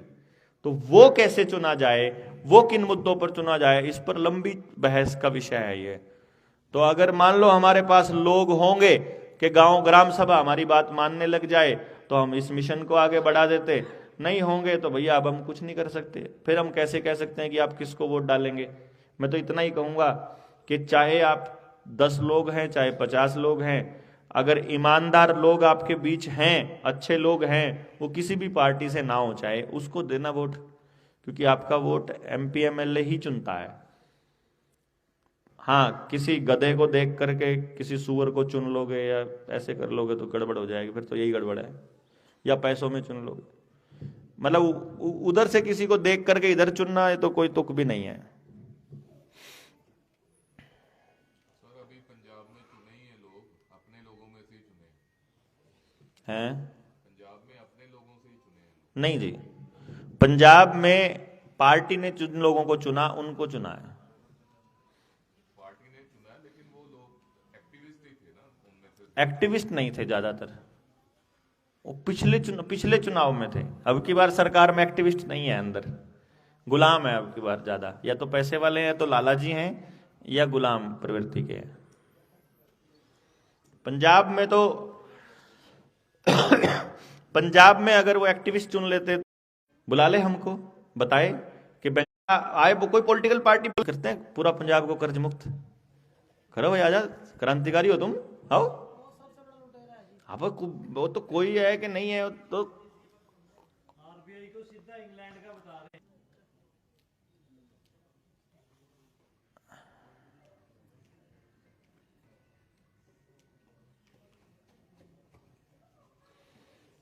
इस पे भी फिर अलग से करेंगे चर्चा, इसमें नहीं है। ऑलमोस्ट सारे क्वेश्चन आपके हो गए हैं, जिनके नहीं हुए हैं उनसे मैं बात कर लूंगा। 1-2 लोग हैं, मुझे लगता नहीं है कि वो सबके काम के हैं। जैसे उत्तराखंड वाला पानी वाला है, और दूसरा एक साथी का है कि जो जेएसएम के अंदर कोई जिम्मेदारी को लेकर के है। और किसी का कोई सवाल नहीं बचा है तो उस पे हम रुपए वाले मसले पर सुबह हम बातचीत करेंगे। सुबह इसके ऊपर हम चर्चा करेंगे पूरी डिटेल में। इसमें हम के बैंक वालों से आप क्या बात करोगे वो भी आ जाएगा। आपने नंबर नोट कर लिया है सबने, है ना? उस नंबर पर आप अपनी डिटेल भेज देंगे। कोई कागज ना, किसी को एक्सप्लेन करने की जरूरत, जैसे अभी एक साथी थे वो आप मेरे पास कागज लेके आ रहे थे, जरूरत नहीं है। वो आपका आवेदन ऑलरेडी लगा हुआ है, आपका धारा 80 का लगना है, वो लग जाएगा। बात है, हम जो यहां आपको जो दे रहे हैं, जो इस प्लेटफॉर्म पर जो हम आपको दे रहे हैं इस 3 दिन की यात्रा में, एक तो आपके जो साथियों से आपको मिलवा रहे हैं कि जो आपको अपनी लड़ाई में आपके काम आने वाले हैं। दूसरा हमारा है, हम आपको समझ दे रहे हैं कि आपको इस लड़ाई को आगे कैसे लड़ना है। अगर कल को लड़ने के लिए जीएसएम ना रहे, फिर क्या करोगे आप? मान लो कल को देवेंद्र अंदर चला जाएगा तो क्या करोगे आप? या जिनके कागजों के दम पर लड़ रहे हैं वो क्या करोगे उसका? हालांकि हमने अपने अंदर जाने के केस का इंतजाम पहले कर। बात यह है कि हम ये चाहते हैं कि कुछ लोग तो ऐसे होते हैं, बता दियो करना क्या है बस। उन और जानना चाहने वालों में कुछ ऐसे हैं जिनको अपनी दुकान खोलनी है, भाई हम न्यारे अपना आवेदन लाना शुरू कर देंगे, ठीक है। उनमें से कुछ लोग ऐसे हैं जो और खोज कर करके समाज का और बेनिफिट करना चाहते हैं। तो वो जैसे भी होंगे, हमारे बहुत सारे लोग आते हैं, वो बेचारे सीखते हैं, हम उनको समझाते हैं, फिर वो अपनी दुकान चला लेते हैं। अभी मुझे पता चल रहा है कि कोई सिरसा से एक बंदा था जिसकी फैक्ट्री हमने बचाई थी, उसकी फैक्ट्री का ताला खुलवाया था। अब वो आजकल लोगों से लाखों रुपए ले रहा है आवेदन लगाने के हमारे नाम से, क्योंकि मीडिया में वो हाईलाइट हो गया। अब हमें पता चल रहा है कि यार उसने 70,000 एक जने से ले लिए, 1 लाख रुपए एक जने से ले लिया, 70,000 2 लोगों से ले लिए। मैं कह ले यार पिता भाई, हम तो क्या 5,000 रुपये दे दो यार, 10,000 रुपये दे दो। लोग अपना अलग ही स्वैग है। हैं, अब देख लो जी जनाब। और वो ये कहता है जेएसएम के पल्ले कुछ नहीं, उससे ज्यादा तो हमको पता है, बुलारा को तो कुछ नहीं पता। तो ये तो चलो part and parcel of the life है, ये तो करेंगे लोग बाग, आपके किए हुए को इस तरह से धूमिल भी करने की कोशिश करेंगे। लेकिन हमें इस चीजों से नहीं घबराना, हमको इस यात्रा को आगे बढ़ाना है ज्यादा से ज्यादा। हाँ, डिटॉक्स के लिए किस किस ने अमृत प्याला पी रखा है? मोतीलाल का दिया हुआ किने किने पी रखा है? एक बात ध्यान रखना, सुन लो अब, जिन्हें जिन्हें लगवा रखे हैं ना, और लगवाने के बाद में जिस जिसके भी एलर्जी हुई है, बुखार हुआ है, या सिरदर्द हुआ है, या चक्कर आए हैं, वो 2025 आखिरी साल मान लो अपना जी लो अपनी जिंदगी। क्यों? यहाँ पर तो सटकने वाले हैं, या तो परमानेंट बीमार या फिर निकल लोगे ना। ऐसा कोई नहीं है। जिसका नजला ठीक हुआ, जिसके गोड्डे ठीक हुए, वो सिर्फ 6 महीने ठीक रहे हैं, फिर दोबारा वैसे हो लिए, ठीक है। हाँ, जिन्होंने नहीं लगवाई मैं तो बच गए, मैं तो वैसे जैसे थे मैं तो वैसे ही है। तो जिन्होंने लगवा रखे ये डिटॉक्स करवा लेंगे अपना। मैंने अभी तक देखा है कुछ लोग आयुर्वेदिक दवाइयां भी लेते हैं, कुछ लोग हेमोपैथी पे ट्रस्ट करते हैं। तो कोई भी ऐसा व्यक्ति मिले जो आपके ब्लड के सर्कुलेशन में मतलब उसको डिटॉक्स करने के लिए जो कहता हो कि करा है, उसका आप उसकी आप मदद ले सकते हैं। हमने जितना देखा है पिछले 1-1.5 साल में, डॉक्टर सूजन का जो फार्मूला है वो एक्चुअली काम कर रहा है। जितने भी लोगों ने लिया है सबने काम किया है, सब पे काम किया उसने। तो ऐसा कोई नहीं है जिसको लाभ नहीं हुआ हो। उसके लिए मैं आपको नंबर नोट करा देता हूं, वो करके 2-2 किट जरूर मंगवा लो। घर में 4 लोगों ने लगवाया तो 8 मंगवा लेना, कुछ नहीं डरा इस बातों में, मतलब ले ही लेना सीधा। उसके लिए फालतू टेस्ट कराने की, हाँ जिसको डाउट है पहले 3 टेस्ट करवा लेना, डी डाइमर, हिमेटोलॉजी और लीवर फंक्शन टेस्ट।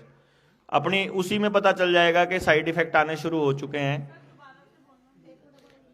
बस लीवर फंक्शन टेस्ट है, हिमेटोलॉजी है और डी डाइमर है।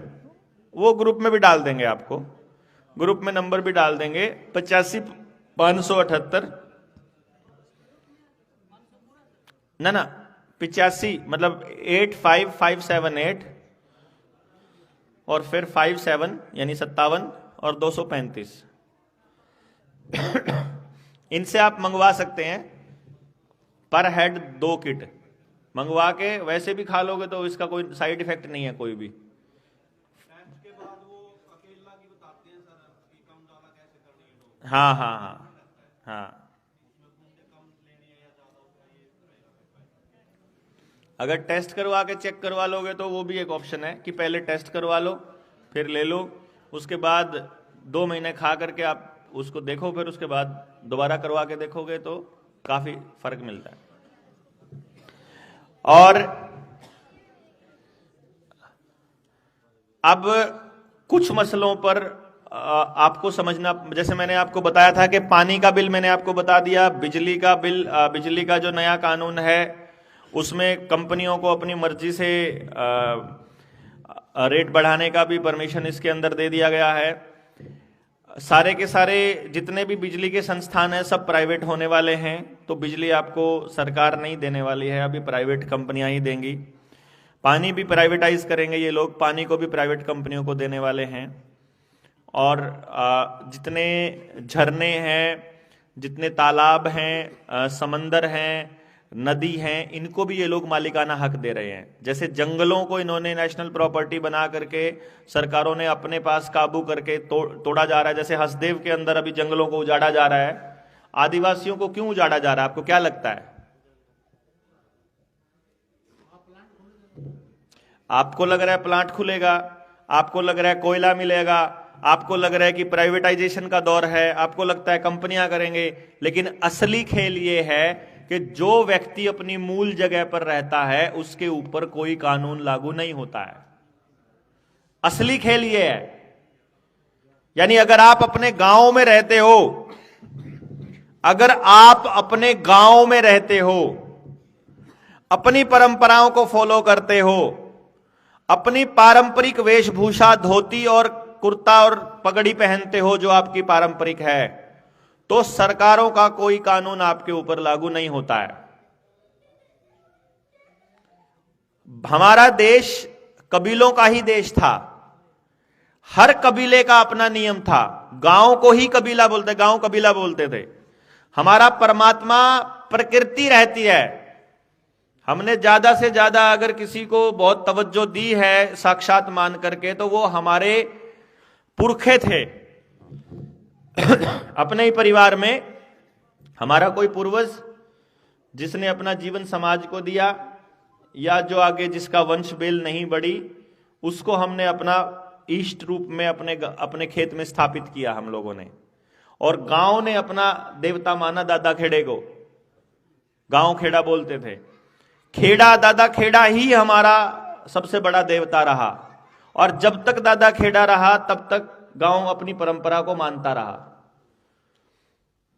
मंदिर मस्जिद वाली जो कल्चर है, ये तो अभी राम जब नहीं था तब भी तो कुछ था, जब कृष्ण नहीं था तब भी कुछ था। वो कुछ क्या था? वो प्रकृति थी, वो कुदरत थी जो हमेशा से रहती आई है, जिसने लालन पालन किया है। जो पंच तत्व हम कहते हैं, जो पंच महाभूत हम कहते हैं, वो तो हमेशा थे, उसी को भगवान बोला हमने। वही हमारा पोषण करती थी।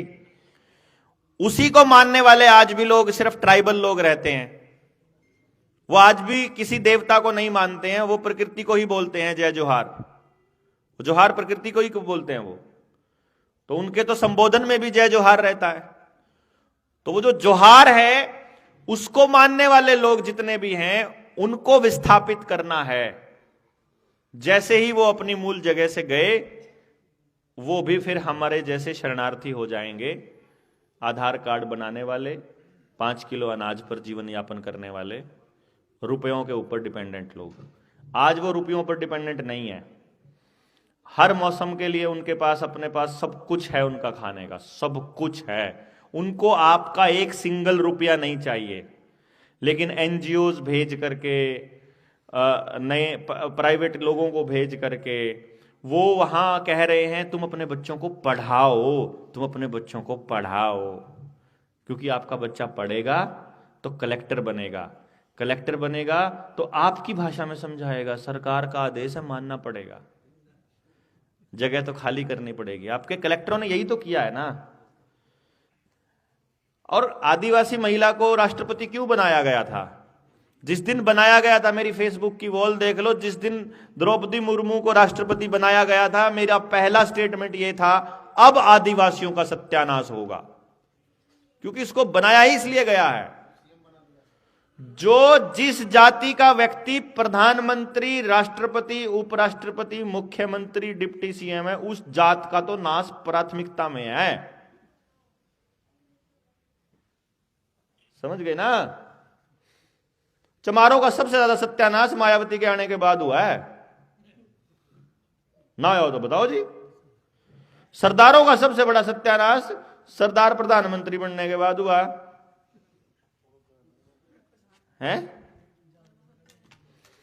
मतलब आपको मुखिया इसलिए बनाया जाता भाई। पॉलिटिकल पार्टी किस जात को अपना प्रधान बनाती है? कोई भी पॉलिटिकल पार्टी है, देखो किस जात को बनाएगी वो।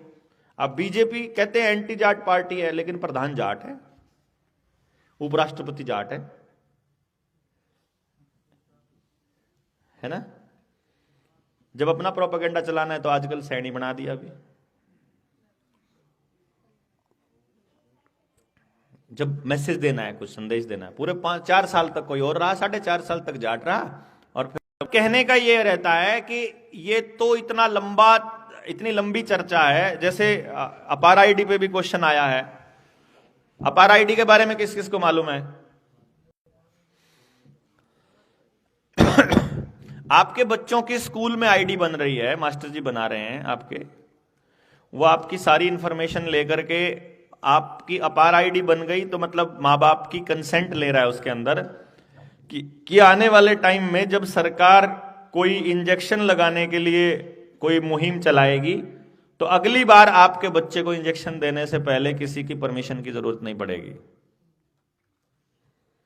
आपका परमानेंट एजुकेशन का एनरोलमेंट नंबर भी बना रहे हैं, वो PEN नंबर बना रहे हैं, कभी किसी नाम से कभी किसी नाम से। असली पर्पस है आपके बच्चे का सारा डेटा ऑनलाइन डालना, आपके खेत का, आपके घर का, आपका सारा डेटा ऑनलाइन।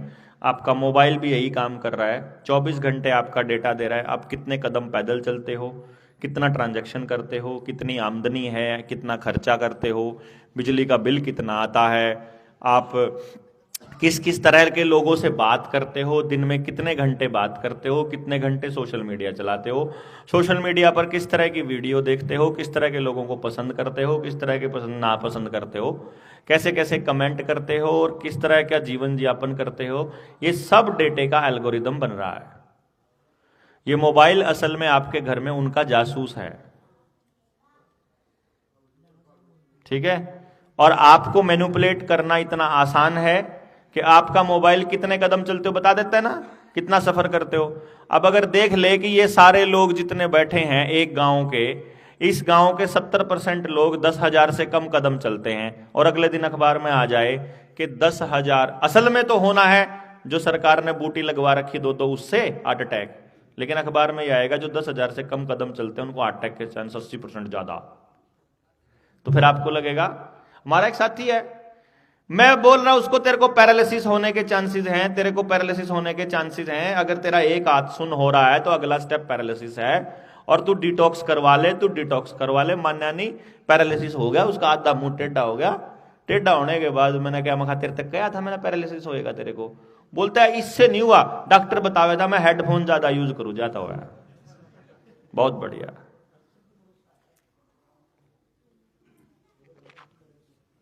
क्योंकि टीवी में अखबार में आ जाएगा ना कि हेडफोन यूज करने से पैरालिसिस हो सकता है। ठीक है जी। आभा आईडी भी यही है। कोई भी आईडी जो 16 डिजिट की आपकी बन रही है ना, किसी भी तरह से आपको लालच देने के लिए, या आपको बचपन से लालच देने वाली प्रक्रिया चालू की हुई है और बुढ़ापा पेंशन तक की है। इसमें विधवा पेंशन भी आ गई, विकलांग पेंशन भी आ गई, इसमें गरीबी वाली रेखा के नीचे वाला भी आ गया, इसमें आपका राशन कार्ड आ गया, इसमें आपका आयुष्मान कार्ड आ गया, इसमें आभा कार्ड आ गया, इसमें कोई और फैसिलिटी लेने वाला कार्ड आ गया। फिर किसान को देने के लिए 500 रुपए वाली भीख आ गई, 2,000 रुपए जो उसको मिलते हैं किसान को प्रति एकड़ के हिसाब से। ऐसा करके वो आपको, हर व्यक्ति को बेनिफिट में डालना चाह रहे हैं। क्योंकि सरकार ने क्या गेम खेला हुआ है कि सुप्रीम कोर्ट में लड़ने वाले कुछ लोगों ने जब अपने तथ्य दिए कि आधार कार्ड में सेंसिटिव इंफॉर्मेशन है जो कि देना अनिवार्य नहीं होना चाहिए, तो सुप्रीम कोर्ट ने ये आदेश दे दिया कि ठीक है, ये अनिवार्य नहीं है इंफॉर्मेशन देना। लेकिन साथ में सरकार ने ये कह दिया कि हमारे देश के लोग ना चोर हैं। सरकार ने एफिडेविट दिया कि ये ना दो दो जगह से बेनिफिट ले लेते हैं, इसलिए इनका आधार कंपलसरी करो जब सरकार से बेनिफिट लेना हो। तो ये आपको बेनिफिट दिखा करके आपका डेटा ऑनलाइन करने के लिए ही सारे कार्ड हैं। आपने अपना कागज बनवाया तो आपने अपनी गर्दन सरकार के हाथ में दे दी। असली तो कानून यह कहता है कि जब मेरे बच्चे का जन्म प्रमाण पत्र नहीं बना तो मेरे बच्चे को कौन सी चीज से वंचित कर दोगे तुम? सांस लेने से वंचित कर दोगे, एजुकेशन लेने से वंचित कर दोगे, उसको नौकरी करने का अधिकार नहीं है, उसको जीने का अधिकार नहीं है क्या? मान लो जन्म प्रमाण पत्र नहीं है तो क्या जन्म नहीं हुआ उसका? है? अगर आधार नहीं है तो वो आदमी नहीं है? ये तो लॉजिक ही खराब है यार। कागज के ऊपर डिपेंडेंट है। भैया मैंने ये कहा, तुमने ये कहा ना कि चोरी रोकते हो तुमने कहा कि इतने सारे वो सिलेंडर्स पकड़े गए चोरी के, तुमने कहा इतने करोड़ रुपए बचा लिए हमने भ्रष्टाचार के आधार कार्ड के जरिए। ऐसा ही कहा था ना उन लोगों ने शुरू में आप लोगों को बकाने के लिए। तो फिर हम और गरीब कैसे होते जा रहे हैं रोज? हमारे ऊपर कर्जा कैसे बढ़ता जा रहा है? 2014 में इस देश के ऊपर 56 लाख करोड़ का कर्जा था, वो 196 लाख करोड़ कैसे हो गया? 105 लाख करोड़ कैसे हो गया? वो विदेशी कर्जा है, यो देशी कह रहा हूं। दो टाइप के कर्जे हैं आपके ऊपर, दो टाइप के कर्जे हैं। एक वो कर्जा है जो देश के लोगों ने बैंकों से ले रखा है, और एक वो कर्जा है जो सरकार ने देश के लोगों के आधार कार्ड गिरवी रख के वर्ल्ड बैंक से ले रखा है। हाँ, समझ गए ना? तो आपको गिरवी रखा जाता है। ये डॉक्यूमेंट असल में आपके गिरवी रखने के कागज हैं। जिसने आधार बनवा लिया उसने अपनी कंसेंट दे दी अपने आप को गिरवी रखने की।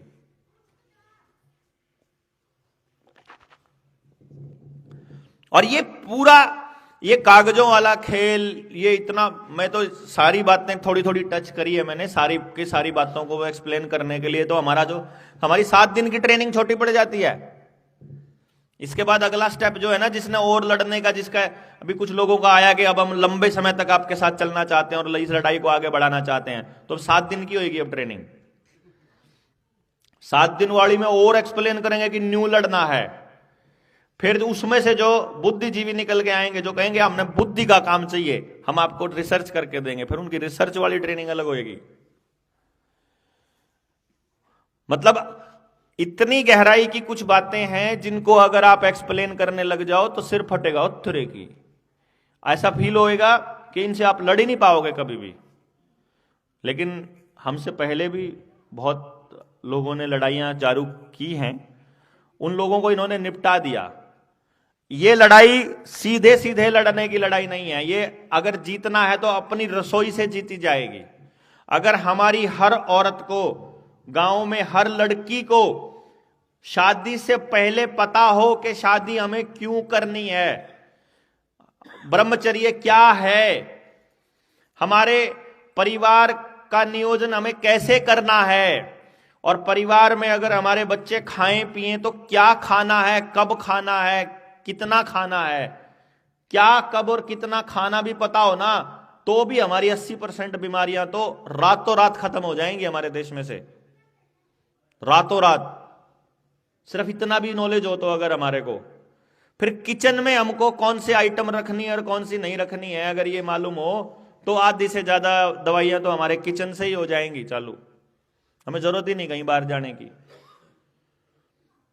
उसके बाद खेत में हमको क्या उगाना है, अगर ये किसान को पता हो किस तरह से उगाना है, कैसे खेती करनी है, मशीन का कितना उपयोग करना है, जानवरों का कितना उपयोग करना है, खाद कौन सी इस्तेमाल करनी है, अगर ये पता हो किसान को तो आधा जहर वैसे खत्म हो जाएगा।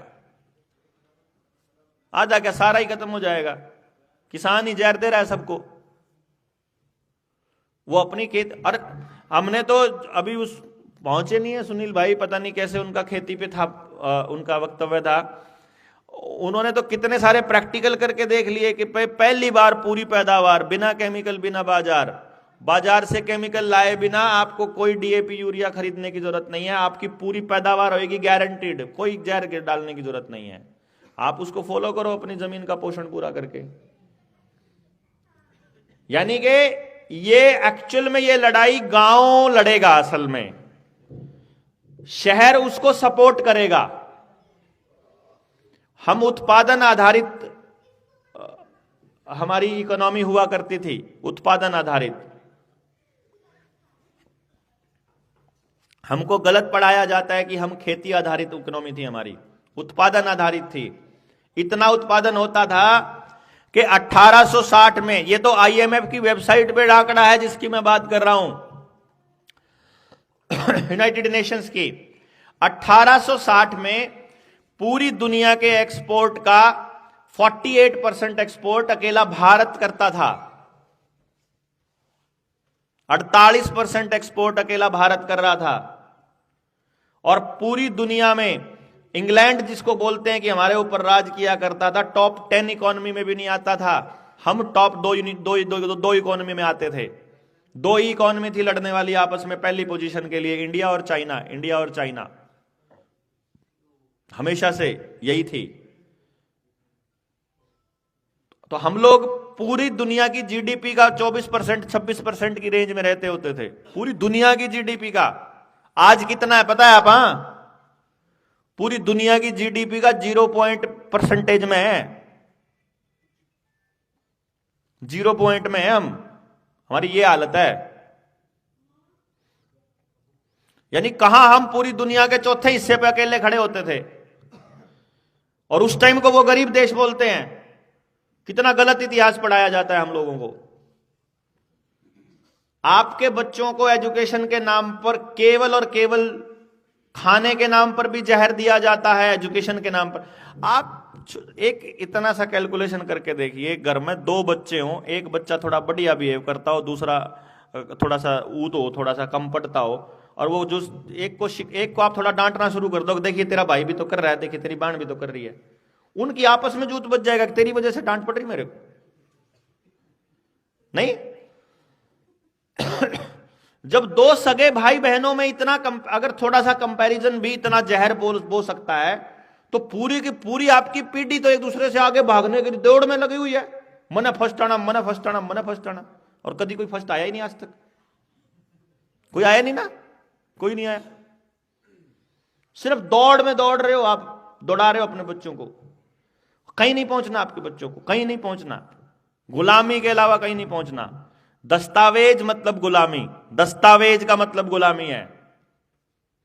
मैं तो अगला स्कूल खोलेंगे 2026, अगले साल से अगले साल अपना जो विद्यालय खोलेंगे, उसमें कंडीशन ही 2-3 रखी है हम लोगों ने। तो एक तो किसी ने, एक बालक ने इंजेक्शन ना लगा रखा होगा, उसको प्राथमिकता देंगे, कोई भी इंजेक्शन ना लगवा रखा होगा। और दूसरा, जिसका जन्म प्रमाण पत्र ना होगा उसको देंगे। आधार कार्ड तो छोड़ो, दूसरा प्राथमिकता ही उसको देंगे जिसका जन्म प्रमाण, जिसके बाप ने कह दिया जिस दिन पैदा हुआ उस दिन हुआ, बात खत्म यार। प्रमाण पत्र की क्या जरूरत है? हां, कोई व्यक्ति अपने एफिडेविट में 2 जगह स्टेटमेंट दे देगी। मैं 2 जगह स्टेटमेंट दे देता हूं, एक जगह बोल देता हूं कि मेरा बच्चा 8 तारीख को पैदा हुआ, एक जगह देता हूं 7 तारीख को, फिर जेल पक्का होनी चाहिए। अगर मैं गलत जानकारी देता हूं तो मेरे को फिर तो सजा होनी चाहिए भाई, देखो, है ना। लेकिन जब मैं कह रहा हूं कि ये है तो है यार, मेरी बात मानी जाए। सरकार थोड़ी मोहर मारेगी तभी थोड़ी पक्का होएगा।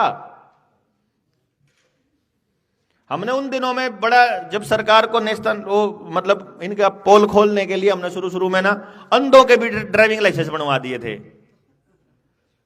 अंधों के ड्राइविंग लाइसेंस बनवा दिए। मैं कह देखो ये कोई भी बनवा लो लाइसेंस, तो यार लाइसेंस से कैसे साबित होगा कि मुझे चलाना आता है? पोल्यूशन सर्टिफिकेट से कैसे साबित होएगा कि तुम्हारी गाड़ी पोल्यूशन नहीं करती? अब डीजल की गाड़ी पोल्यूशन फैलाती है, उसकी सीट भी फैलावेंगे, उसके टायर भी फैलावेंगे, इंजन ही तो फैलाता होगा। तो इंजन कम पोल्यूशन करे ऐसी टेक्नोलॉजी नहीं बनाई तुम लोगों ने। तुम कह रहे हो हम चांद पे जा लिए हैं, फद्दू बनावे मारा। और आप मान रहे कि प्रदूषण फैलाती होगी गाड़ी भाई, हम मान रहे खाम खाई। और एक पर्ची नहीं बनवाई पोल्यूशन सर्टिफिकेट की, मतलब वो जो गाड़ी है उसके सर्टिफिकेट की पर्ची जो है, मान लो आज 17 तारीख है, 17 तारीख तक वैलिड थी, मैं बाय चांस 18 तारीख को निकला और पुलिस वाले ने पकड़ लिया और कल तेरी खत्म होगी पर्ची, तो आज ही पोल्यूशन शुरू हुआ इसका, आज ही प्रदूषण फैलानी। ये कॉमन सेंस हमारी खत्म हो गई है। हम पुलिस वालों से चुपचाप पोल्यूशन का चलान कटवा के घर आ जा है।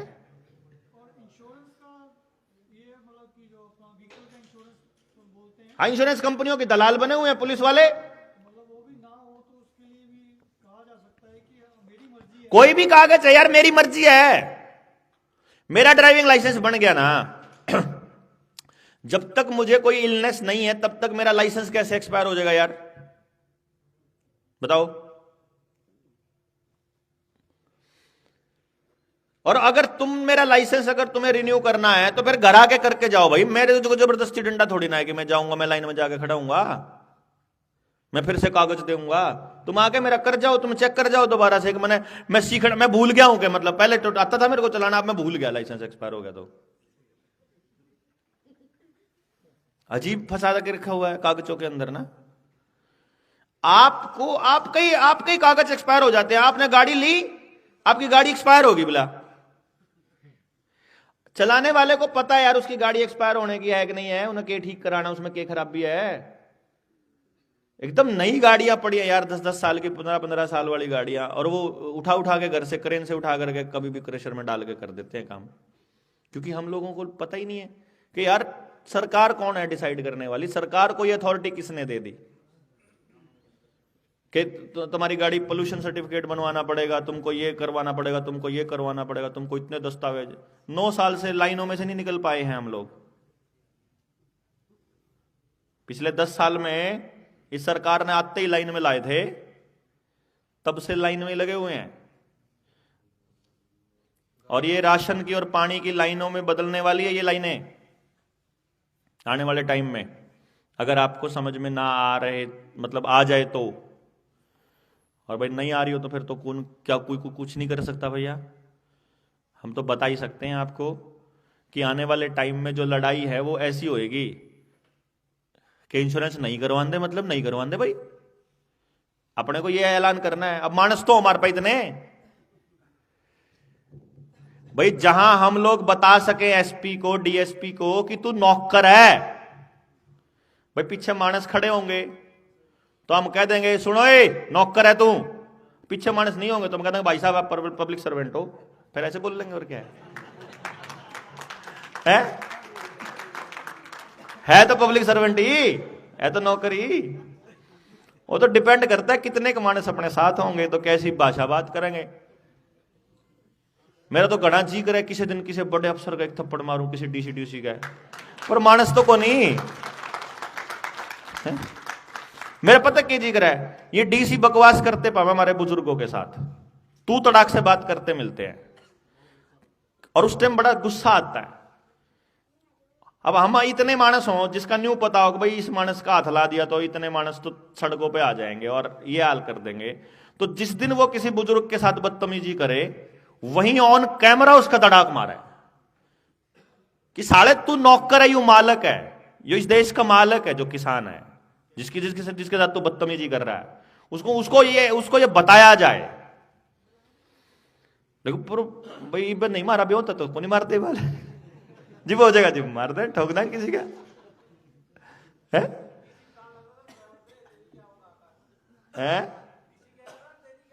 हाँ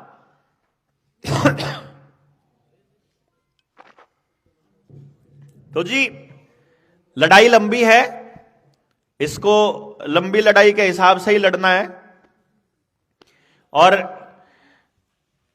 सोच समझ